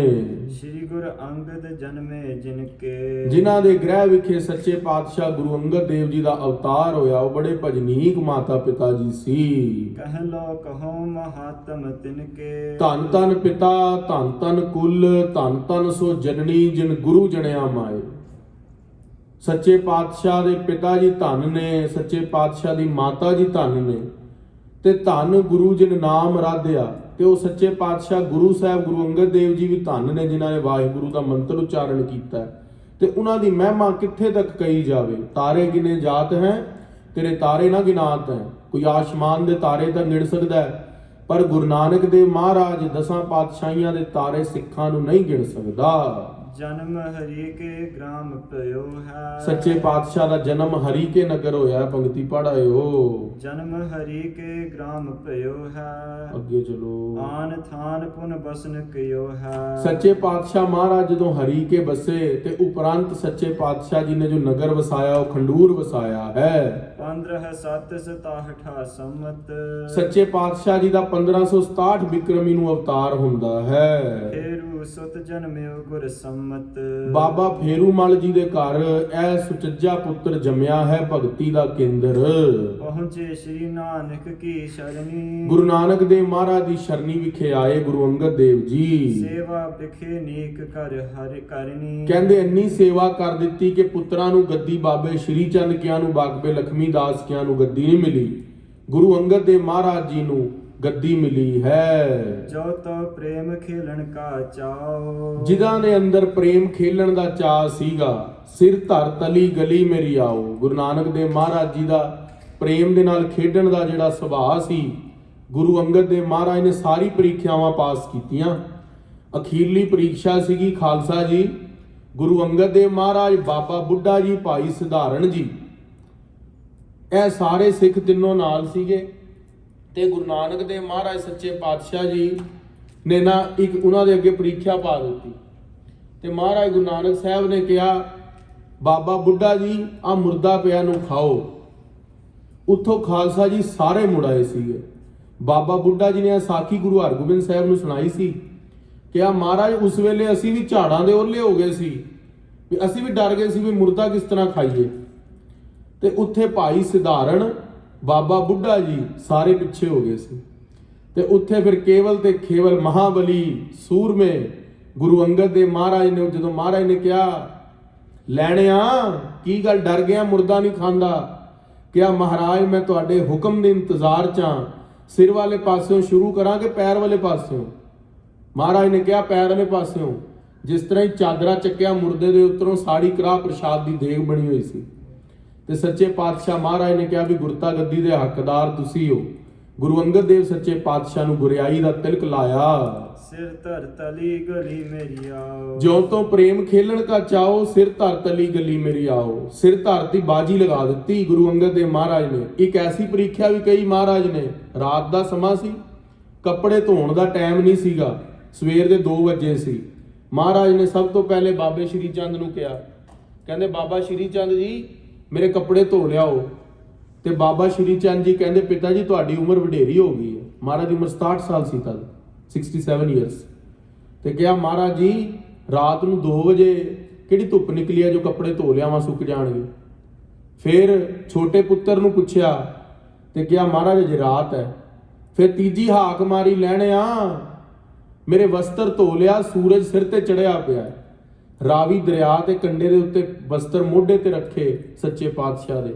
ਜਦੋਂ ਰਾਵੀ ਦਰਿਆ ਤੇ ਪਹੁੰਚੇ ਤੇ ਸੂਰਜ ਉੱਤੇ ਚੜਿਆ ਹੋਇਆ ਸਵੇਰੇ 2 ਵਜੇ। ਬਾਕੀ ਸਭ ਜਗ੍ਹਾ ਹਨੇਰਾ, ਰਾਵੀ ਦਰਿਆ ਦੇ ਉੱਤੇ ਸੂਰਜ ਖੜਾ ਹੈ। ਮਹਾਰਾਜ ਦੇ ਕੱਪੜੇ ਸੁਕਾ ਕੇ ਜਦੋਂ ਵਾਪਸ ਆਏ, ਇਸ਼ਨਾਨ ਕਰਾਇਆ ਤੇ ਮਹਾਰਾਜ ਕਹਿੰਦੇ ਸਾਡੇ ਵਸਤਰ ਲਿਆ। ਤੇ ਦੇਖਿਆ ਵਸਤਰ ਸੁੱਕੇ, ਮਹਾਰਾਜ ਨੇ ਧਾਰਨ ਕਰ ਲਏ। ਬਾਬਾ ਬੁੱਢਾ ਜੀ, ਭਾਈ ਸ਼੍ਰੀ ਚੰਦ ਜੀ, ਲਖਮੀ ਦਾਸ ਜੀ ਸਾਰੇ ਹੈਰਾਨ ਹੋ ਗਏ ਵੀ ਸੱਚੇ ਪਾਤਸ਼ਾਹ ਗੁਰੂ ਨਾਨਕ ਸਾਹਿਬ ਮਹਾਰਾਜ ਸੂਰਬੀਰ ਬਚਨ ਕੇ ਬੱਲੀ ਨੇ, ਉਹਨਾਂ ਦੇ ਹੁਕਮ ਦੇ ਅੰਦਰ ਸੂਰਜ ਵੀ ਚੱਲਦਾ। ਸੋ ਗੁਰੂ ਨਾਨਕ ਦੇਵ ਮਹਾਰਾਜ ਦਾ ਬਚਨ, ਹਰ ਇੱਕ ਬਚਨ ਨੂੰ ਸਿਰ ਮੱਥੇ ਤੇ ਮੰਨਿਆ, ਕਦੇ ਤੂੰ ਤੜਾਕ ਨਹੀਂ ਕੀਤੀ ਵੀ ਇਹ ਕਿਸ ਤਰ੍ਹਾਂ ਹੋ ਸਕਦਾ। ਗੁਰ ਕਹੈ ਸੋ ਕਾਰ ਕਮਾਵੋ, ਗੁਰ ਕੀ ਕਰਨੀ ਕਾਹੇ ਤਾਓ। ਉਹਨਾਂ ਨੇ ਬਚਨ ਉਹ ਕਮਾਏ ਜੇ ਗੁਰੂ ਨੇ ਕਿਹਾ ਤੇ ਹੋ ਜਾਏਗਾ, ਗੁਰੂ ਦੀ ਕਰਨੀ ਦੇ ਤੇ ਕਿੰਤੂ ਨਹੀਂ ਕੀਤਾ। ਸੋ ਗੁਰੂ ਅੰਗਦ ਦੇਵ ਮਹਾਰਾਜ ਦਾ ਉਹ ਜੀਵਨ ਹੈ। ਇਮ ਕਹਿ ਬੋਝਨ ਸਫਲ ਕਿਓ ਹੈ, ਆਪਣਾ ਜਨਮ ਸੇਵਾ ਕਰਕੇ ਸਫਲ ਕੀਤਾ। ਅਤ ਰਿਝਾਏ ਸ੍ਰੀ ਗੁਰੂ ਲਿਓ ਹੈ। ਗੁਰੂ ਅੰਗਦ ਦੇਵ ਮਹਾਰਾਜ ਜੀ ਨੇ ਗੁਰੂ ਨਾਨਕ ਦੇਵ ਜੀ ਨੂੰ ਰਜਾ ਲਿਆ। ਜਿਸ ਤਰ੍ਹਾਂ ਕੋਈ ਪੁੱਤਰ ਹੁੰਦਾ ਨਾ, ਆਪਣੇ ਪਿਓ ਦੀ ਸੇਵਾ ਕਰਕੇ ਉਹਨੂੰ ਰਜਾ ਲੈਂਦਾ, ਉਹ ਕਹਿੰਦਾ ਲੈ ਸਾਰੀ ਜਾਇਦਾਦ ਤੇਰੀ, ਸਭ ਕੁਝ ਤੇਰਾ। ਪਰ ਜਿਹੜੇ ਸੇਵਾ ਨਹੀਂ ਕਰਦੇ ਉਹ ਸਖਣੇ ਰਹਿ ਜਾਂਦੇ ਨੇ। ਜਿਨਹੁ ਨ ਅਜ਼ਮਤ ਕਹੂੰ ਜਨਾਈ, ਪਰ ਗੁਰੂ ਅੰਗਦ ਦੇਵ ਮਹਾਰਾਜ ਸਾਰੀ ਕਰਾਮਾਤ ਗੁਰੂ ਨਾਨਕ ਸਾਹਿਬ ਨੇ ਉਹਨਾਂ ਨੂੰ ਦੇ ਦਿੱਤੀ। ਸਾਰੀ ਕਰਾਮਾਤ ਉਹਨਾਂ ਨੂੰ ਦੇ ਦਿੱਤੀ, ਆਪਣੀ ਜਿੰਨੀ ਕਰਾਮਾਤ ਸੀ, ਪਰ ਕਦੇ ਜਣਾਈ ਨਹੀਂ। ਗੁਰੂ ਅੰਗਦ ਦੇਵ ਮਹਾਰਾਜ ਸੱਚੇ ਪਾਤਸ਼ਾਹ ਨੇ ਜਦੋਂ ਗੁਰੂ ਨਾਨਕ ਦੇਵ ਮਹਾਰਾਜ ਨੂੰ ਮੱਥਾ ਟੇਕਿਆ ਨਾ, ਤੇ ਗੁਰੂ ਨਾਨਕ ਦੇਵ ਮਹਾਰਾਜ ਦੇ ਚਰਨਾਂ ਦੇ ਉੱਤੇ ਗੁਰੂ ਨਾਨਕ ਦੇਵ ਜੀ ਨੇ ਮੱਥਾ ਟੇਕ ਦਿੱਤਾ ਤੇ ਸਾਰੀ ਆਪਣੀ ਕਰਾਮਾਤ ਗੁਰੂ ਨਾਨਕ ਸਾਹਿਬ ਨੇ ਉਹਨਾਂ ਦੇ ਵਿੱਚ ਪਾ ਦਿੱਤੀ। ਅਜਰ ਜਰਨ ਤ੍ਰਿਤ ਛਿਤ ਸਮਤਾਈ, ਤੇ ਅਜਰ ਜਰਨ ਦੀ ਸ਼ਕਤੀ ਵੀ ਦੇ ਦਿੱਤੀ। ਜਿਨਕੇ ਗੁਣ ਕਹੋ ਵਰਨੈ ਕੌਣ, ਗੁਰੂ ਅੰਗਦ ਦੇਵ ਮਹਾਰਾਜ ਦੇ ਗੁਣਾਂ ਨੂੰ ਕੌਣ ਵਰਣਨ ਕਰ ਸਕਦਾ ਹੈ ਸੰਸਾਰ ਦੇ ਉੱਤੇ। ਬਾਣੀ ਸ਼ੇਸ਼ ਦੇਖ ਰਹਿ ਮੌਨ, ਤੇ ਉਹਨਾਂ ਨੇ ਗੁਰੂ ਨਾਨਕ ਸਾਹਿਬ ਮਹਾਰਾਜ ਦੀ ਬਾਣੀ ਨੂੰ ਆਪਣੇ ਹਿਰਦੇ 'ਚ ਵਸਾਇਆ ਤੇ ਮੌਨ ਧਾਰਨ ਕਰ ਲਏ। ਜਦੋਂ ਮਹਾਰਾਜ ਜੋਤੀ ਜੋਤ ਸਮਾਏ ਨਾ, ਗੁਰੂ ਅੰਗਦ ਦੇਵ ਜੀ ਖੰਡੂਰ ਸਾਹਿਬ ਛੁਪ ਗਏ ਸੀਗੇ ਜਾ ਕੇ ਭੂਆ ਜੀ ਦੇ ਘਰ। ਸਾਰੀ ਸੰਗਤ ਲੱਭ ਰਹੀ ਹੈ ਵੀ ਹੁਣ ਗੁਰਤਾ ਗੱਦੀ ਤੇ ਗੁਰੂ ਅੰਗਦ ਦੇਵ ਜੀ ਨੇ ਕਿੱਥੇ ਨੇ, ਪਰ ਉਹ ਕਹਿੰਦੇ ਜਿਸ ਪਿਆਰੇ ਸਿਉ ਨੇਹੋਂ ਤਿਸ ਆਗਿਆ ਮਰ ਚੱਲੀਐ, ਧ੍ਰਿਗ ਜੀਵਨ ਸੰਸਾਰ ਤਾਂ ਕੈ ਪਾਛੈ ਜੀਵਨ। ਕਹਿੰਦੇ ਜਿਹੜੇ ਗੁਰੂ ਨਾਨਕ ਦੇਵ ਜੀ ਨਹੀਂ ਰਹੇ ਉਹਨਾਂ ਤੋਂ ਬਗੈਰ ਜੀਣਾ ਵੀ ਕਾਹਦਾ ਜੀਣਾ ਹੈ। ਭਜਨ ਬੰਦਗੀ ਕਰਨ ਚਲੇ ਗਏ। ਫਿਰ ਬਾਬੇ ਬੁੱਢੇ ਕਿਆਂ ਨੇ ਪ੍ਰਗਟ ਕੀਤਾ ਸੀ, ਕਿਉਂਕਿ ਬਾਬਾ ਬੁੱਢਾ ਜੀ ਨੂੰ ਵਾਰ ਸੀਗਾ ਨਾ ਤੇਰੇ ਤੋਂ ਓਲੇ ਕਦੇ ਨਾ ਹੋਸਾਂ। ਬਾਬਾ ਬੁੱਢਾ ਜੀ ਨੂੰ ਗੁਰੂ ਨਾਨਕ ਸਾਹਿਬ ਨੇ ਵਰ ਦਿੱਤਾ ਸੀ। ਸੰਗਤ ਨੇ ਕਿਹਾ ਬਾਬਾ ਬੁੱਢਾ ਜੀ ਨੂੰ, ਬੇਨਤੀ ਕਰੀ ਬਾਬਾ ਬੁੱਢਾ ਜੀ ਤੁਹਾਡੇ ਤੋਂ ਗੁਰੂ ਓਲੇ ਨਹੀਂ ਹੋ ਸਕਦਾ। ਤੇ ਬਾਬਾ ਬੁੱਢਾ ਜੀ ਨੇ ਗੁਰੂ ਅੰਗਦ ਦੇਵ ਮਹਾਰਾਜ ਦੀ ਘੋੜੀ ਅੱਗੇ ਲਗਾ ਕੇ ਤੇ ਫਿਰ ਕਰਤਾਰਪੁਰ ਸਾਹਿਬ ਤੋਂ ਚੱਲ ਕੇ ਆਏ ਸੀਗੇ ਖਡੂਰ ਸਾਹਿਬ, ਮਹਾਰਾਜ ਨੂੰ ਪ੍ਰਗਟ ਕੀਤਾ ਤੇ ਗੁਰਤਾ ਗੱਦੀ ਤੇ ਬਾਇਆ ਸੀ। ਖੀਵੀ ਸਤੀ ਪਾਰ ਜਾ ਹੋਈ। ਸੱਚੇ ਪਾਤਸ਼ਾਹ ਦੀ ਘਰਵੜੀ ਦਾ ਨਾਮ ਗੁਰੂ ਅੰਗਦ ਦੇਵ ਮਾਤਾ ਖੀਵੀ ਸੀਗਾ। ਗੁਰਬਾਣੀ ਦੇ ਵਿੱਚ ਅੰਦਰ ਬਚਨ ਵੀ ਆਂਦਾ ਹੈ ਮਾਤਾ ਖੀਵੀ। ਮਾਤਾ ਖੀਵੀ ਜੀ ਨੇ ਘਿਓ ਤੇ ਖੀਰ ਦਾ ਲੰਗਰ ਪਹਿਲੀ ਵਾਰੀ ਚਲਾਇਆ ਸੀ ਗੁਰੂ ਘਰ ਦੇ ਅੰਦਰ। ਜਿਹੜੀ ਇਸਤਰੀਆਂ ਦਾ ਨਾਮ ਗੁਰੂ ਗ੍ਰੰਥ ਸਾਹਿਬ ਮਹਾਰਾਜ 'ਚ ਆਇਆ ਉਹਨਾਂ ਦੇ ਅੰਦਰ ਮਾਤਾ ਖੀਵੀ ਜੀ ਦਾ ਨਾਮ 966 ਅੰਗ ਦੇ ਉੱਤੇ ਆਂਦਾ ਗੁਰੂ ਗ੍ਰੰਥ ਸਾਹਿਬ ਵਿੱਚ। ਓਏ ਆਤਮਜ ਤਿਸ ਤੇ ਦੋਈ। ਤੇ ਮਾਤਾ ਖੀਵੀ ਜੀ ਵੀ ਸੇਵਾ ਦੇ ਅੰਦਰ ਤਤਪਰ ਸੀਗੇ, ਅਧਿਆਤਮਕ ਦੇ ਅੰਦਰ ਬਹੁਤ ਉੱਚੀ ਉਡਾਰੀਆਂ ਮਾਰਦੇ ਸੀ। ਨਾਮ ਦਾਸ ਅਰ ਦਾਤਾ ਦੂਵਾ। ਤੇ ਉਹ ਗੁਰੂ ਅੰਗਦ ਦੇਵ ਮਹਾਰਾਜ ਨਾਮ ਦੀ ਬਖਸ਼ਿਸ਼ਾਂ ਕਰਨ ਵਾਲੇ, ਚਾਰੇ ਪਦਾਰਥ ਦੇਣ ਵਾਲੇ ਸੀ। ਜਿਨ ਕੇ ਹਿਰਦੈ ਗਿਆਨ ਦ੍ਰਿੜ ਹੁਆ। ਸੱਚੇ ਪਾਤਸ਼ਾਹ ਮਹਾਰਾਜ ਨੇ ਉਹੀ ਗਿਆਨ ਮਾਤਾ ਖੀਵੀ ਜੀ ਦੇ ਹਿਰਦੇ 'ਚ ਵੀ ਦ੍ਰਿੜ ਕਰਾਇਆ ਸੀ। ਦਵਾਦਸ਼ ਬਰਖ ਟਿਕੇ ਗੁਰ ਗਾਦੀ। ਸੋ ਇਸ ਪ੍ਰਕਾਰ ਗੁਰੂ ਅੰਗਦ ਦੇਵ ਮਹਾਰਾਜ 12 ਸਾਲ ਗੁਰਤਾ ਗੱਦੀ ਦੇ ਸੁਭਾਏਮਾਨ ਰਹੇ। ਸੱਚੇ ਪਾਤਸ਼ਾਹ ਨੇ 12 ਸਾਲ ਸੰਗਤਾਂ ਨੂੰ ਤਾਰਿਆ। ਅੱਗੇ ਗੁਰੂ ਪ੍ਰਣਾਲੀ ਦੇ ਅੰਦਰ ਅੱਗੇ ਪਾਤਸ਼ਾਹੀਆਂ ਦੀ ਕਥਾ ਚੱਲੇਗੀ, ਉਹ ਫੇਰ ਸਰਵਣ ਕਰਾਂਗੇ। ਸਮੇਂ ਦੇ ਲਿਹਾਜ਼ ਦੇ ਨਾਲ ਸਮਾਪਤੀ ਹੈ ਜੀ। ਹੇ ਗੋਬਿੰਦ, ਹੇ ਗੋਪਾਲ, ਹੇ ਦਇਆਲ ਲਾਲ, ਪ੍ਰਾਣਨਾਥ ਨਾ ਸਖੇ ਦੀਨ ਦਰਦ ਨਿਵਾਰ। ਹੇ ਸਮਰੱਥ ਅਗੰਮ ਪੂਰਨ ਮੋਹਿ ਮਇਆ ਧਾਰ। ਅੰਧਕੂਪ ਮਹਾ ਭਿਆਨ ਨਾਨਕ ਪਾਰ ਉਤਾਰ। ਆਏ ਪ੍ਰਭ ਸਰਨਾਗਤੀ ਕਿਰਪਾ ਨਿਤ ਦਇਆਲ। ਏਕ ਅਖਰ ਹਰ ਮਨ ਵਸਤ ਨਾਨਕ ਹੋਤ ਨਿਹਾਲ। ਫਾਹੇ ਕਾਟੇ ਮਿਟੇ ਗਮਨ ਫਤਿਹ ਭਈ ਮਨ ਜੀਤ। ਨਾਨਕ ਗੁਰ ਤੇ ਥਿਤ ਪਾਈ ਫਿਰਨ ਮਿਟੇ ਨਿਤ ਨੀਤ। ਕਥਾ ਨਿਤਾ ਪ੍ਰਤ ਹੋਤ ਹੈ ਸੁਣੋ ਸਿੰਘ ਸੁਜਾਨ। ਨਾਨਕ ਗੁਰੂ ਗੋਬਿੰਦ ਸਿੰਘ ਜੀ ਸਦਾ ਕਰੈ ਕਲਿਆਣ। ਵਾਹਿਗੁਰੂ ਜੀ ਕਾ ਖਾਲਸਾ, ਵਾਹਿਗੁਰੂ ਜੀ ਕੀ ਫਤਿਹ।